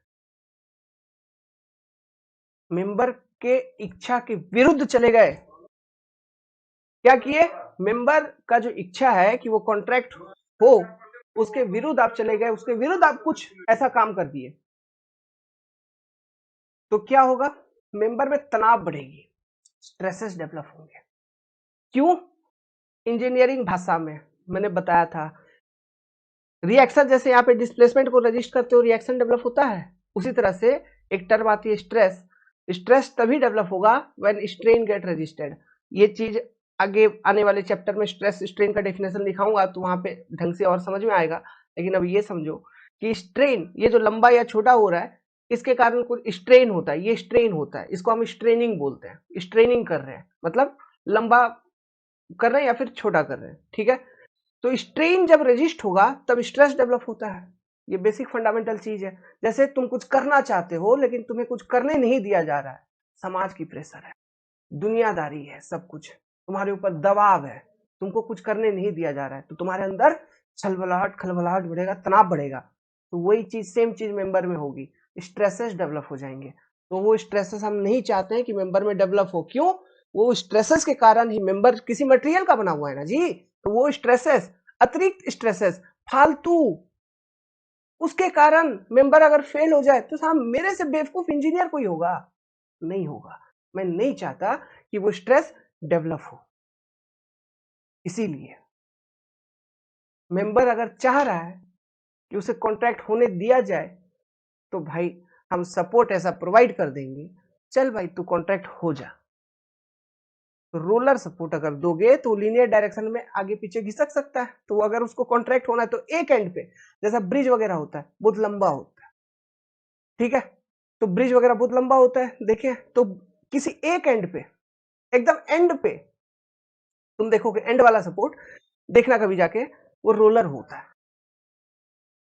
ठीक है, ताकि थर्मल इफेक्ट के कारण जब उसमें अगर उसे इलोंगेट करना हो तो इलोंगेट उस रोलर के ऊपर स्लाइड कर पाए, इलोंगेट हो पाए। अगर उसे कॉन्ट्रैक्ट होना हो तो रोलर के ऊपर स्लाइड होते हुए कॉन्ट्रैक्ट भी हो पाए, लंबा या छोटा हो पाए, समझ रहे? उसके मूवमेंट को हमें रजिस्ट नहीं करना है, अगर क्यों, specially due to thermal effect. अगर रजिस्ट कर दिया तो फिर उसमें स्ट्रेसेस डेवलप होंगे, तो उस स्ट्रेसेस को भी ध्यान में रखते हुए उस मटेरियल का स्ट्रेंथ को डिजाइन करना होगा, जो कि फिर इकोनॉमिकल नहीं होगा, क्योंकि सिविल इंजीनियरिंग के अंदर जो भी चीज हम डिजाइन करेंगे वो इकोनॉमिकल हमको डिजाइन करना है। समझ में आ रहा है? तो ये है थर्मल का कॉन्सेप्ट, बहुत जगह यूज होगा, तो ये कॉन्सेप्ट को ध्यान रखिएगा, हाईवे में भी यूज होता है, पेवमेंट में, सब जगह, ठीक है। तो ये लिखवा देता हूं, end of bridge to allow contraction and expansion of bridge with respect to thermal expansion, thermal variation with respect to लिखे, due to thermal variation, due to लिखो ज्यादा अच्छा है, ड्यू टू थर्मल वेरिएशन, ठीक है। अभी यहाँ पे देखो कुछ टर्म समझ में नहीं आ रहा होगा कि थर्मल स्ट्रेस क्या होता है, थर्मल स्ट्रेन क्या होता है। घबराने का नहीं, जैसा मैंने बोला है ये हमने एसएफडी बीएमडी चालू किया है, तो कुछ कुछ वर्ड मैं जो यूज करूंगा उसका एक बेसिक सा सीधा मतलब आपको मैं समझा दूंगा, लेकिन इसका डिटेल मतलब वो जब चैप्टर आ जाएंगे तब वहां पर हम सीखेंगे। तो आप जब आपका सोम वाला पेपर पूरा कंप्लीट कंप्लीट होगा तब तक में आप मतलब सोम सोम में खेलोगे, चीजों को उल्टोगे पुलटोगे, ऐसे मजा आएगा दोस्त। अब देखते चलिए बस, ठीक है। तो यहां हो गया। अब एक सपोर्ट और समझाता हूं, डबल रोलर सपोर्ट। अब ये डबल रोलर सपोर्ट क्या है, मतलब डबल मतलब दो रोलर होंगे। दो रोलर कैसे कैसे होता है तो देखिएगा, ये सपोर्ट ऐसा कुछ दिखता है आपको, ऐसा कुछ होगा एक तो ब्लॉक जैसा, फिर यहां से मेंबर कनेक्टेड होगी, ये ब्लॉक से अच्छे से कनेक्टेड होगी मेंबर, ऊपर रोलर होंगे ऐसा, ठीक है, एक तरफ, नीचे भी रोलर होगा एक तरफ ऐसा, इधर एक प्लेट होगा और ऊपर एक प्लेट होगा। इस तरह का अरेंजमेंट होता है तो हम उसे बोलते हैं डबल रोलर सपोर्ट, ठीक है। अब मान लो इस मेंबर पे कोई एक फोर्स लगा लो भाई, पी फोर्स लगा लो भाई कोई एक एंगल पे, इसका रिजोल्यूशन कर लीजिए ये पी फोर्स का। तो ये वर्टिकल डायरेक्शन में, ट्रांसवर्स डायरेक्शन में आपको पी साइन थीटा दिखेगा और एक्सियल डायरेक्शन में आपको पी कॉस थीटा दिखने लगा, ठीक है, दिख रहा है हमको। अब ये पी कॉस थीटा के कारण एक्सियल डायरेक्शन में किसी भी तरह का यहाँ पे रेजिस्टेंस होगा क्या, नहीं, अरे रोलर ही तो है, एक तो बॉक्स है, ऊपर भी पहिया है नीचे भी पहिया है, तो इधर से मैं खेलूंगा तो आगे चल ही जाएगा, तो किसी भी तरह का रिएक्शन है नहीं। तो ये R in H direction equal to zero, यहां पर वर्टिकल डायरेक्शन में मिलेगा, बिल्कुल मिलेगा। R in vertical direction not equal to zero, R भी मिलेगा, ठीक है। मूवमेंट मिलेगा क्या, मूवमेंट रिएक्शन मिलेगा यहां पे, मिलेगा। कैसे मिलेगा, इमेजिन करो, ये ऐसा कहां पे देखे हो, ये डबल रोलर सपोर्ट का एक एग्जांपल क्या है बताऊं। पहले आजकल आजकल भी है यार, जैसे आप एग्जाम देने जाते हो, ठीक है, एग्जाम देने जाते हो, मान लो कोई टीसीएस के सेंटर पे गया, जैसे कंप्यूटर पे बैठते हो तो कीबोर्ड नीचे से निकालते हो, डेस्क से, कंप्यूटर डेस्क से जो कीबोर्ड निकालते हो बाहर, तो वो जो कीबोर्ड जिस सिस्टम पर लगा हुआ है वो डबल रोलर सिस्टम होता है, कीबोर्ड बाहर निकल जाती है, जो पहिया है फिर उसको ऐसे कीबोर्ड बाहर निकल जाएगा, ठीक है। तो कीबोर्ड का एक्सियल मूवमेंट हो रहा है ना, हो रहा है।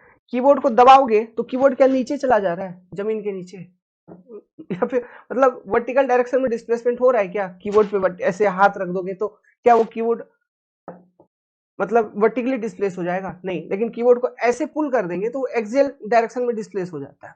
तीसरा चीज मूवमेंट देखना, इमेजिन करो उसी कीबोर्ड को ऐसे दबाओ नीचे ऐसे, बट ट्रांसवर्स डायरेक्शन में फोर्स लगाओ अबाउट द सपोर्ट, सपोर्ट के अबाउट ट्रांसवर्स डायरेक्शन में जब हम फोर्स लगाएंगे तो क्या वो ऐसे घूम जाता है जैसे खिड़की खुल जा रहा था, उसी तरह वो रोटेट भी हो जाता है, नहीं होता है ना।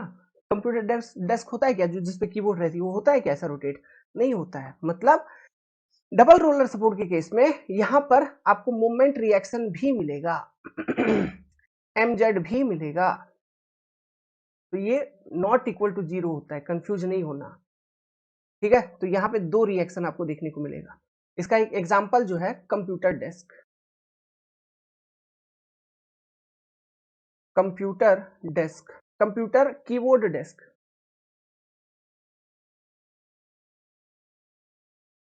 ये एग्जांपल है इसका डबल रोलर सपोर्ट का, आप कनेक्ट कर पाओगे। तो यहाँ पे दो सपोर्ट रिएक्शन आपको देखने को मिलेगा।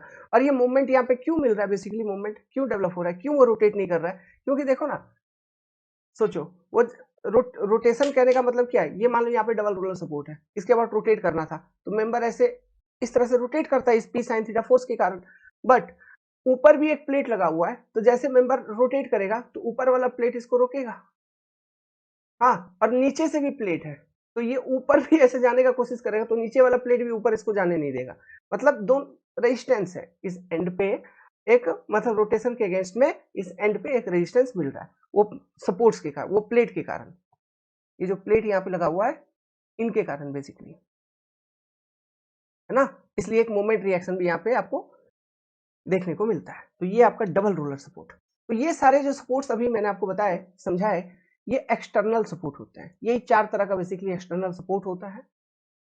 ओके, अब जो सपोर्ट मैं आपको बताऊंगा वो बताऊंगा इंटरनल सपोर्ट। इंटरनल सपोर्ट मतलब, ये एक्सटर्नल सपोर्ट कहने का मतलब है मेंबर के एंड पे लगा रहे हैं आप, मेंबर के एंड पे लगा रहे हैं, या फिर मेंबर को इसके ऊपर प्लेस कर रहे हैं, रख रहे हैं, तो ये एक्सटर्नल सपोर्ट है। जैसे कि फिक्स सपोर्ट मतलब मेंबर के एंड पे, एक एंड पे इधर, एक एंड पे इधर फिक्स सपोर्ट है, ऐसा फिक्स सपोर्ट।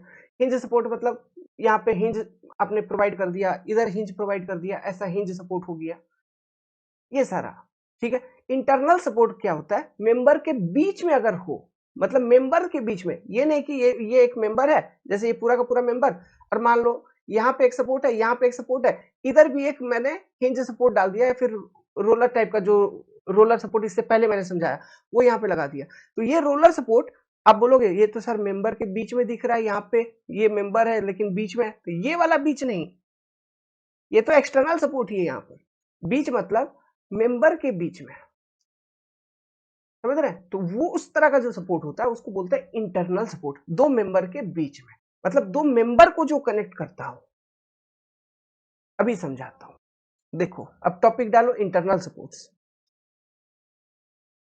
तो इंटरनल हिंज, पहले तो इंटरनल सपोर्ट, इंटरनल सपोर्ट का मतलब क्या है, it divide member into two parts.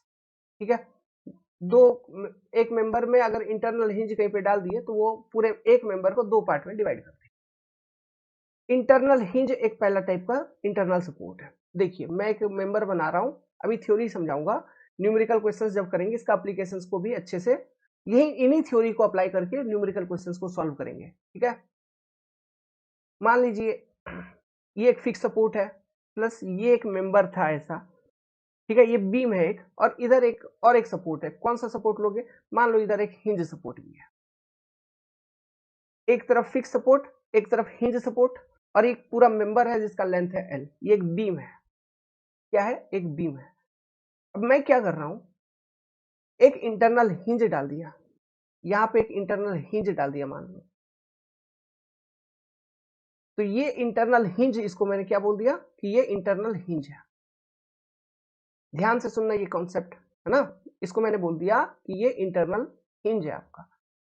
तो इंटरनल हिंज डाल देने के कारण पहला पहला चीज क्या हुआ कि जो मेंबर पहला एक सिंगल मेंबर था एल लेंथ का, अब ये दो अलग अलग मेंबर हो गए। ये एक मेंबर हो गया, ये एक अलग मेंबर हो गया, फर्स्ट,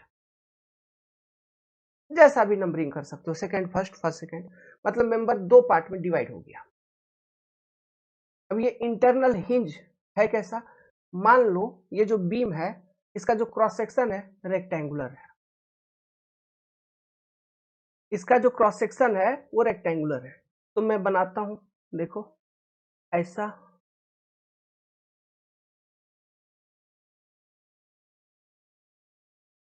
ठीक है, ऐसा होगा, प्लस यहां से सेम आ रही होगी। ये वाला फेस कैसे दिखाऊं, एक मिनट, सो में ना डायग्राम थोड़ा इसको थोड़ा दूर ले लेते हैं,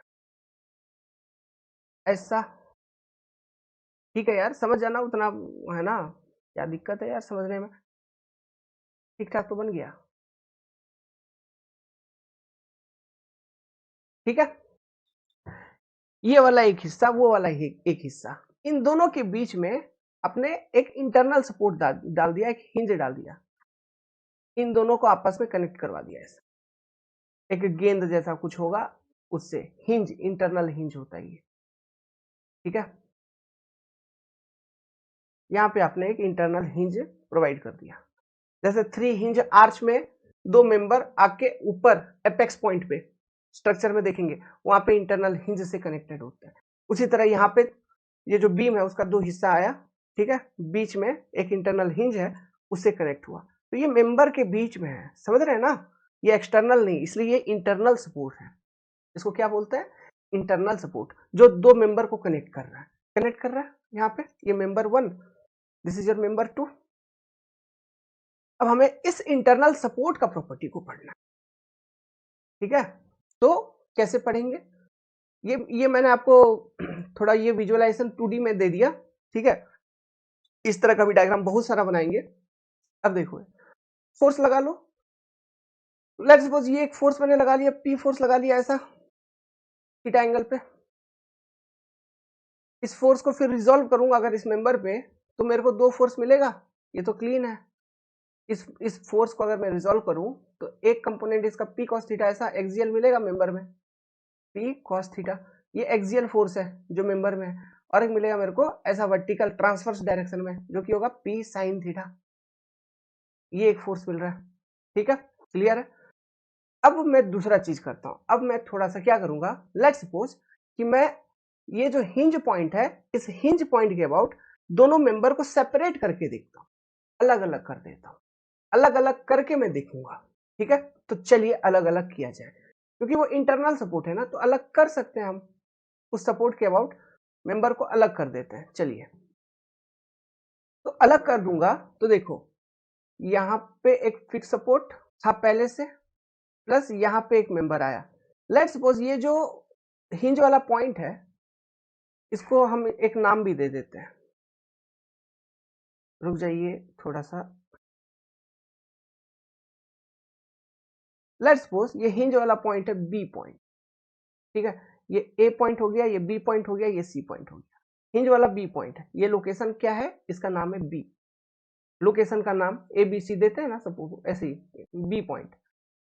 तो ये ए पॉइंट हो गया, ओके, और ये यहाँ पे ये पॉइंट हो गया बी, जहाँ पे इंटरनल हिंज है। दूसरा हिस्सा आप ऐसे कन्वर्ट कर लो भाई, ये, और यहाँ पे एक नॉर्मल हिंज है ऐसा, और यहाँ पे जो आपका फोर्स आपने रिजॉल्व किया, एक फोर्स आ रहा है पी साइन थीटा, और एक फोर्स आ रहा है इधर पी कॉस थीटा,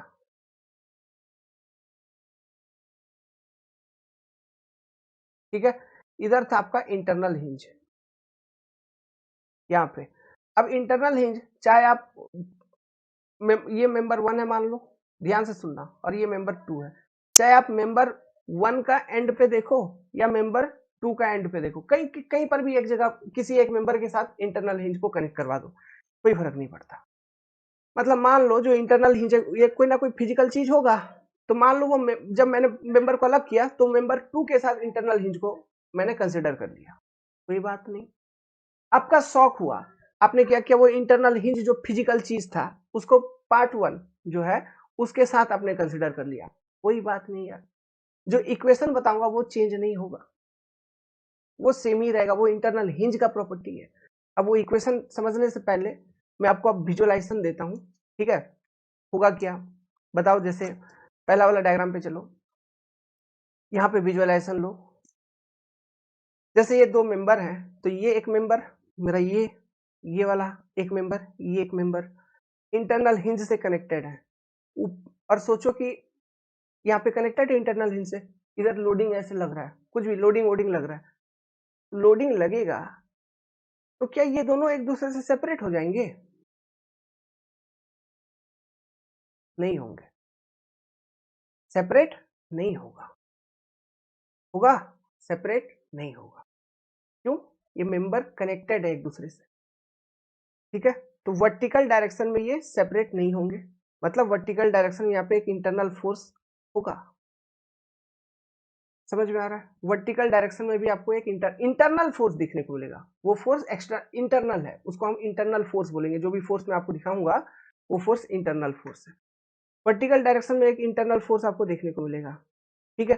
प्लस ये हॉराइजेंटल डायरेक्शन में भी कनेक्टेड है, ये हॉराइजेंटल डायरेक्शन में भी कनेक्टेड है। देखो इंटरनल हिंज है, तो मेंबर हमने हिंज डाल रखा था कि मेंबर दो मेंबर एक दूसरे से कनेक्ट हो पाए, तो आप इनको ऐसे अलग करने का भी कोशिश करेंगे ना, तो इस पॉइंट के अबाउट वो नॉर्मली अलग नहीं होगी जब तक कि आप इसको तोड़ ही ना दो।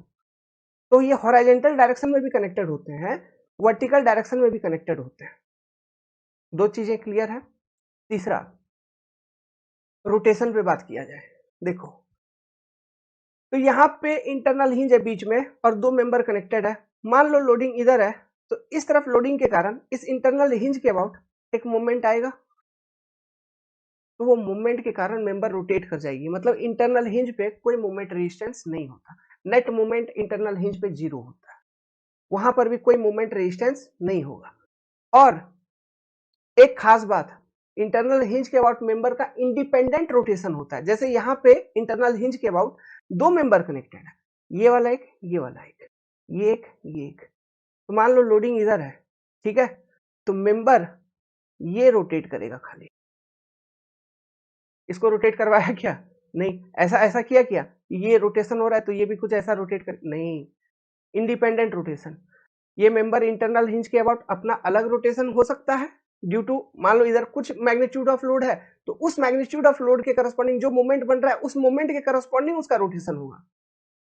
प्लस इधर भी लोडिंग है मान लो, तो इधर जितना लोडिंग है उसके करस्पॉन्डिंग जो भी मोमेंट बन रहा है उस मोमेंट के करस्पॉन्डिंग इसका रोटेशन होगा, चाहे वो ऐसा हो सकता है या फिर लोडिंग ऐसा है तो ऐसा रोटेशन हो सकता है, कुछ भी। मतलब about internal hinge member rotate independently, तो रोटेट हो रहा है तो कोई मोमेंट रिएक्शन है क्या? नहीं है।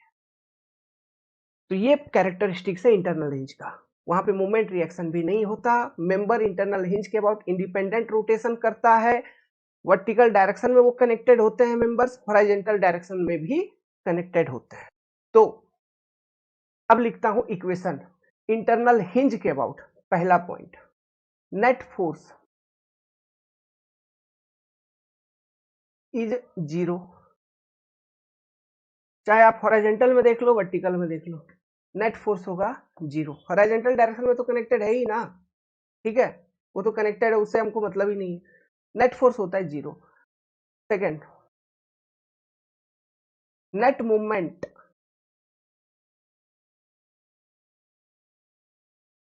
About internal hinge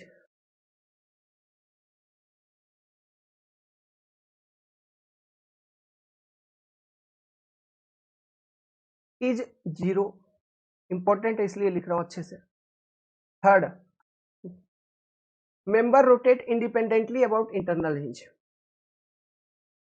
member rotate independently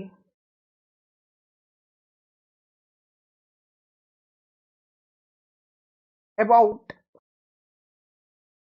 internal hinge.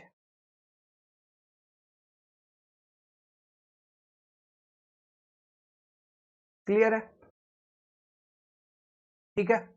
और एक तीसरा चीज देखो जैसे ये इंटरनल हिंज है ना, ठीक है, इंटरनल हिंज है, तो लोडिंग अगर होगा तो हाँ थोड़ा सा मूवमेंट वगैरह आएगा, तो मेंबर अभी जैसे हॉरिजॉन्टल है तो लोडिंग के कारण हो सकता है वो थोड़ा सा ऐसे बेंड कर जाए, लेकिन ये जो इस तरह पहले ऐसे था, अब लोडिंग के कारण मेंबर हो सकता है थोड़ा ऐसे बेंड कर जाए, ठीक है, लेकिन ये जो डिस्प्लेसमेंट है पहले हॉरिजॉन्टल से ऐसे जो थोड़ा सा बेंड किया ऐसा, ये बहुत ही नेग्लिजिबल अमाउंट का है। कहने का मतलब है ये चीज मैं कह रहा था, जैसे मान लो यहाँ पे जैसे ये मेंबर है, ये एक फिक्स सपोर्ट था, इधर हिंज सपोर्ट था, यहाँ पे इंटरनल हिंज दिया है, तो इस लोडिंग के कारण, ठीक है, इस लोडिंग के कारण हो सकता है मेंबर ऐसा हो जाए, लेकिन यहाँ पे मैं बहुत ज्यादा करके दिखा रहा हूँ, लेकिन रियलिटी में ये बहुत ज्यादा नहीं है। ये जो मैग्नीट्यूड है डिस्प्लेसमेंट का, आपके मन में कंफ्यूजन हो सकता था, इसलिए मैंने ये पॉइंट यहाँ पे बताया, ये तो बताता भी नहीं।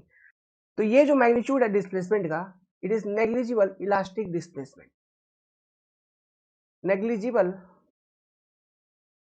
Elastic displacement.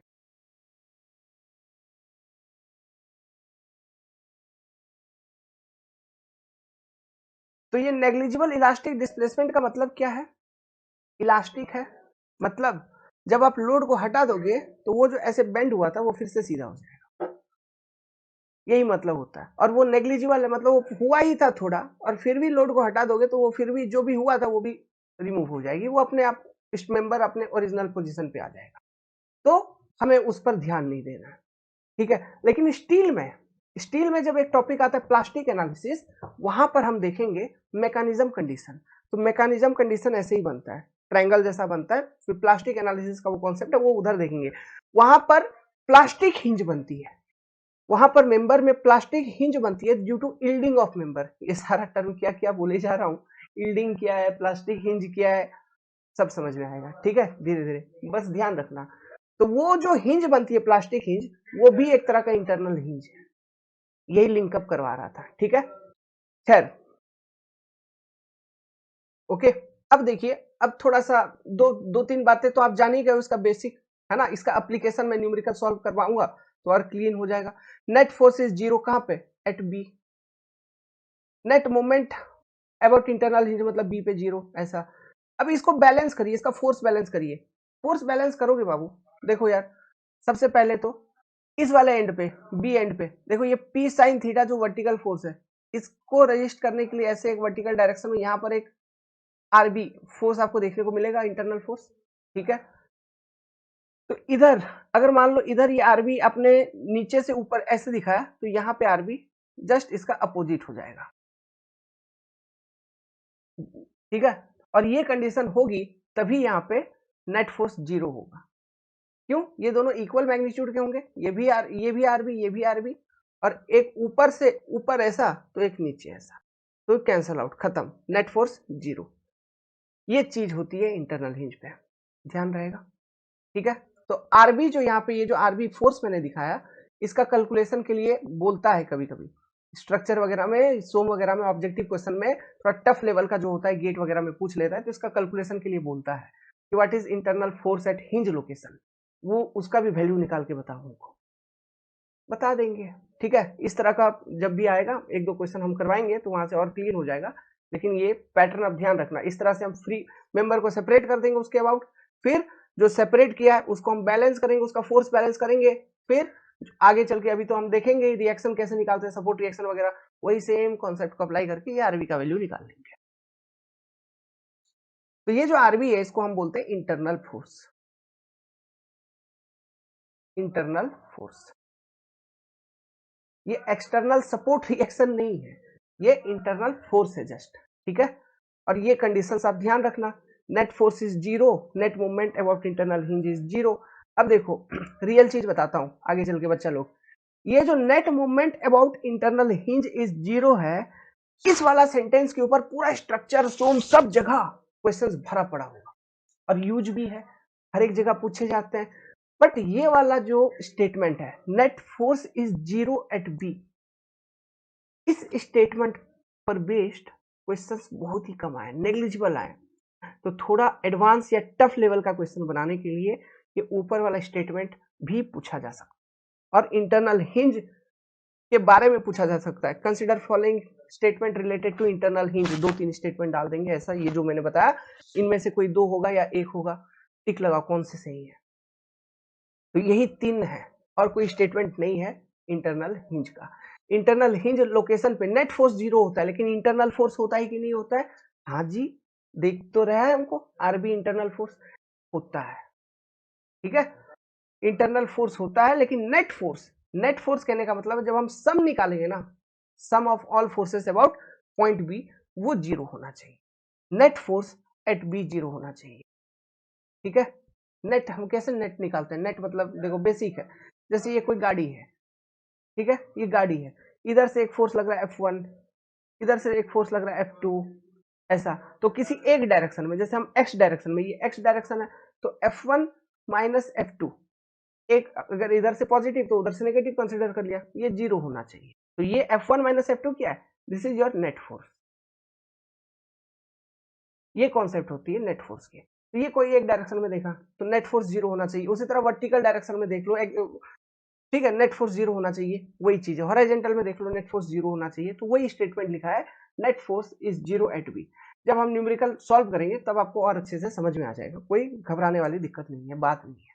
सेकंड, ये आपका पहला इंटरनल सपोर्ट था। Second type of internal support, देखो यार सपोर्ट में ही इतना टाइम हम लोगों ने स्पेंड किया, वो होता है इंटरनल लिंक, इंटरनल लिंक। लेकिन ये सब बेसिक है, बताना बहुत जरूरी है, ये तो यहीं से बच्चों का दिमाग गड़बड़ होना चालू हो जाता है, समझ में नहीं आता क्या क्या क्या कैसे। इंटरनल लिंक बोल लीजिए, या फिर आप इसको इंटरनल रोलर बोल लीजिए। मान लो कैसा दिखेगा, ये एक ऐसा मेंबर है, ऐसा एक मेंबर आया, यहाँ पे एक रोलर लगाओ, फिर इसके ऊपर से एक मेंबर चला गया, यहाँ पे फिर एक कोई सपोर्ट है, जो भी सपोर्ट लेना है, मान लो ऐसा। तो ये जो रोलर है ना, इसको हम बोलते हैं इंटरनल रोलर, या फिर इसी तरह का सपोर्ट को इंटरनल लिंक सपोर्ट बोला जाता है। ठीक है, अब देखो एनालिसिस किया जाए इसका। यहाँ पे कोई एक लोड लगा लो यार, वो कोई भी एक सीधा ट्रांसवर्स लोडिंग ले लो। ठीक है, पी लोडिंग ले लो। अब मान लो जैसे ये पी फोर्स लगा है, अब ये पी फोर्स के कारण मेंबर अगर बेंड कर रहा है तो इसका बेंडिंग कैसा होगा? देखिए, ये पी फोर्स के कारण मेंबर जब बेंड करेगा तो ऐसा कुछ बेंडिंग होगा, मेंबर ऐसा नीचे आएगा, बेंड करेगा। यहाँ पे ये रोलर, ये मेंबर ऐसे आ गई तो यहाँ पे रोलर, फिर ये मेंबर उसके नीचे है तो सॉरी, ऐसा कुछ आपको बेंडिंग दिखेगा, मतलब दोनों एक साथ बेंड करेंगे, दोनों एक साथ बेंड करेंगे। ये चीज मैं क्यों बता रहा हूँ एक साथ बेंड करेंगे? ये इसलिए बता रहा हूँ क्योंकि इससे पहले मैंने इंटरनल हिंज पढ़ाया तो वहां पे मेंबर का इंडिपेंडेंट रोटेशन बताया था अबाउट इंटरनल हिंज, लेकिन यहाँ पर मेंबर का independent rotation about internal hinge नहीं होगा। अगर बेंड कर रहा है एक मेंबर तो दूसरा मेंबर जो है इस तरह से कुछ रोलर से कनेक्टेड है कि इसके बेंडिंग के कारण वो भी बेंड होगा। समझ गए? बेंडिंग दोनों में होगा, इंडिपेंडेंट बेंडिंग नहीं होगा, इंडिपेंडेंट रोटेशन नहीं हो रहा है, एक ही साथ होगा। ठीक है, लेकिन हाँ, जो इक्वेशंस है, नेट मूवमेंट,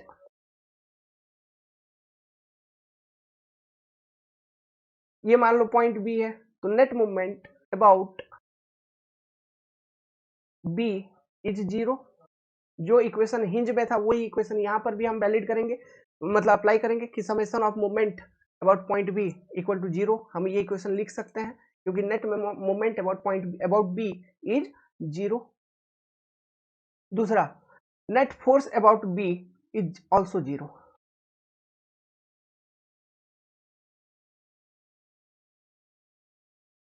इज जीरो, ये दो इक्वेशन इधर भी वैलिड होगा।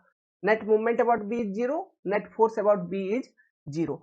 अभी थोड़ा सा अगर मैं फ्री बॉडी डायग्राम बना के दिखाऊं तो दोनों मेंबर को सेपरेट कर दो। दोनों मेंबर को जब सेपरेट कर दोगे तो ये एक मेंबर इधर से ऐसे आ गया मान लो, फिर एक मेंबर इधर से ऐसे आ गया, यहाँ पे हिंज है। ठीक है, अब ये इंटरनल रोलर वाला लोकेशन मतलब ये पॉइंट बी है, ये पॉइंट बी है। तो इधर लोडिंग आपने लगा रखा है पी, यहाँ पे वर्टिकल ऐसा, तो यहाँ पे एक फोर्स आर बी ऐसा डेवलप होता हुआ दिखेगा। बैलेंस करोगे जब इस मेंबर को फोर्स बैलेंस करोगे तो आर बी ऐसा दिखेगा।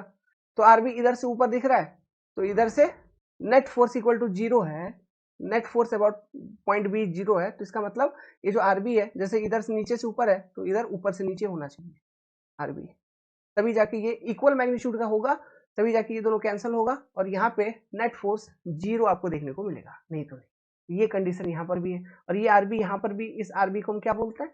It is nothing but internal force, internal force.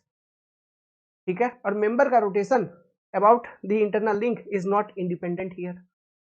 जैसा हिंज में हो रहा था, इंटरनल हिंज के केस में मेंबर का रोटेशन इंडिपेंडेंट, अगर इस पे लोडिंग है तो ये अपना रोटेट कर रहा है हिंज के अबाउट, इस पे लोडिंग है ये अपना रोटेट कर रहा है हिंज के अबाउट, लेकिन यहाँ पर ऐसा नहीं है।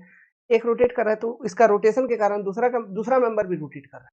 तो rotation about the link of member is not independent but net movement about B is zero. समझ गए? क्यों net movement about B zero? मतलब रोटेट तो हो रहा है ना, तो रिएक्शन मूवमेंट कहाँ है? रिएक्शन मूवमेंट तो नहीं है ना, तो यहाँ पर movement equal to zero, reaction movement नहीं है। अगर रिएक्शन मूवमेंट होता तो movement not equal to zero होता, लेकिन यहाँ तो रिएक्शन मूवमेंट है नहीं आपका, तो मूवमेंट इक्वल टू जीरो। तो वेल, इसी के साथ इस वीडियो को एंड किया जाए क्योंकि वीडियो का लेंथ काफी ज्यादा हो गया है।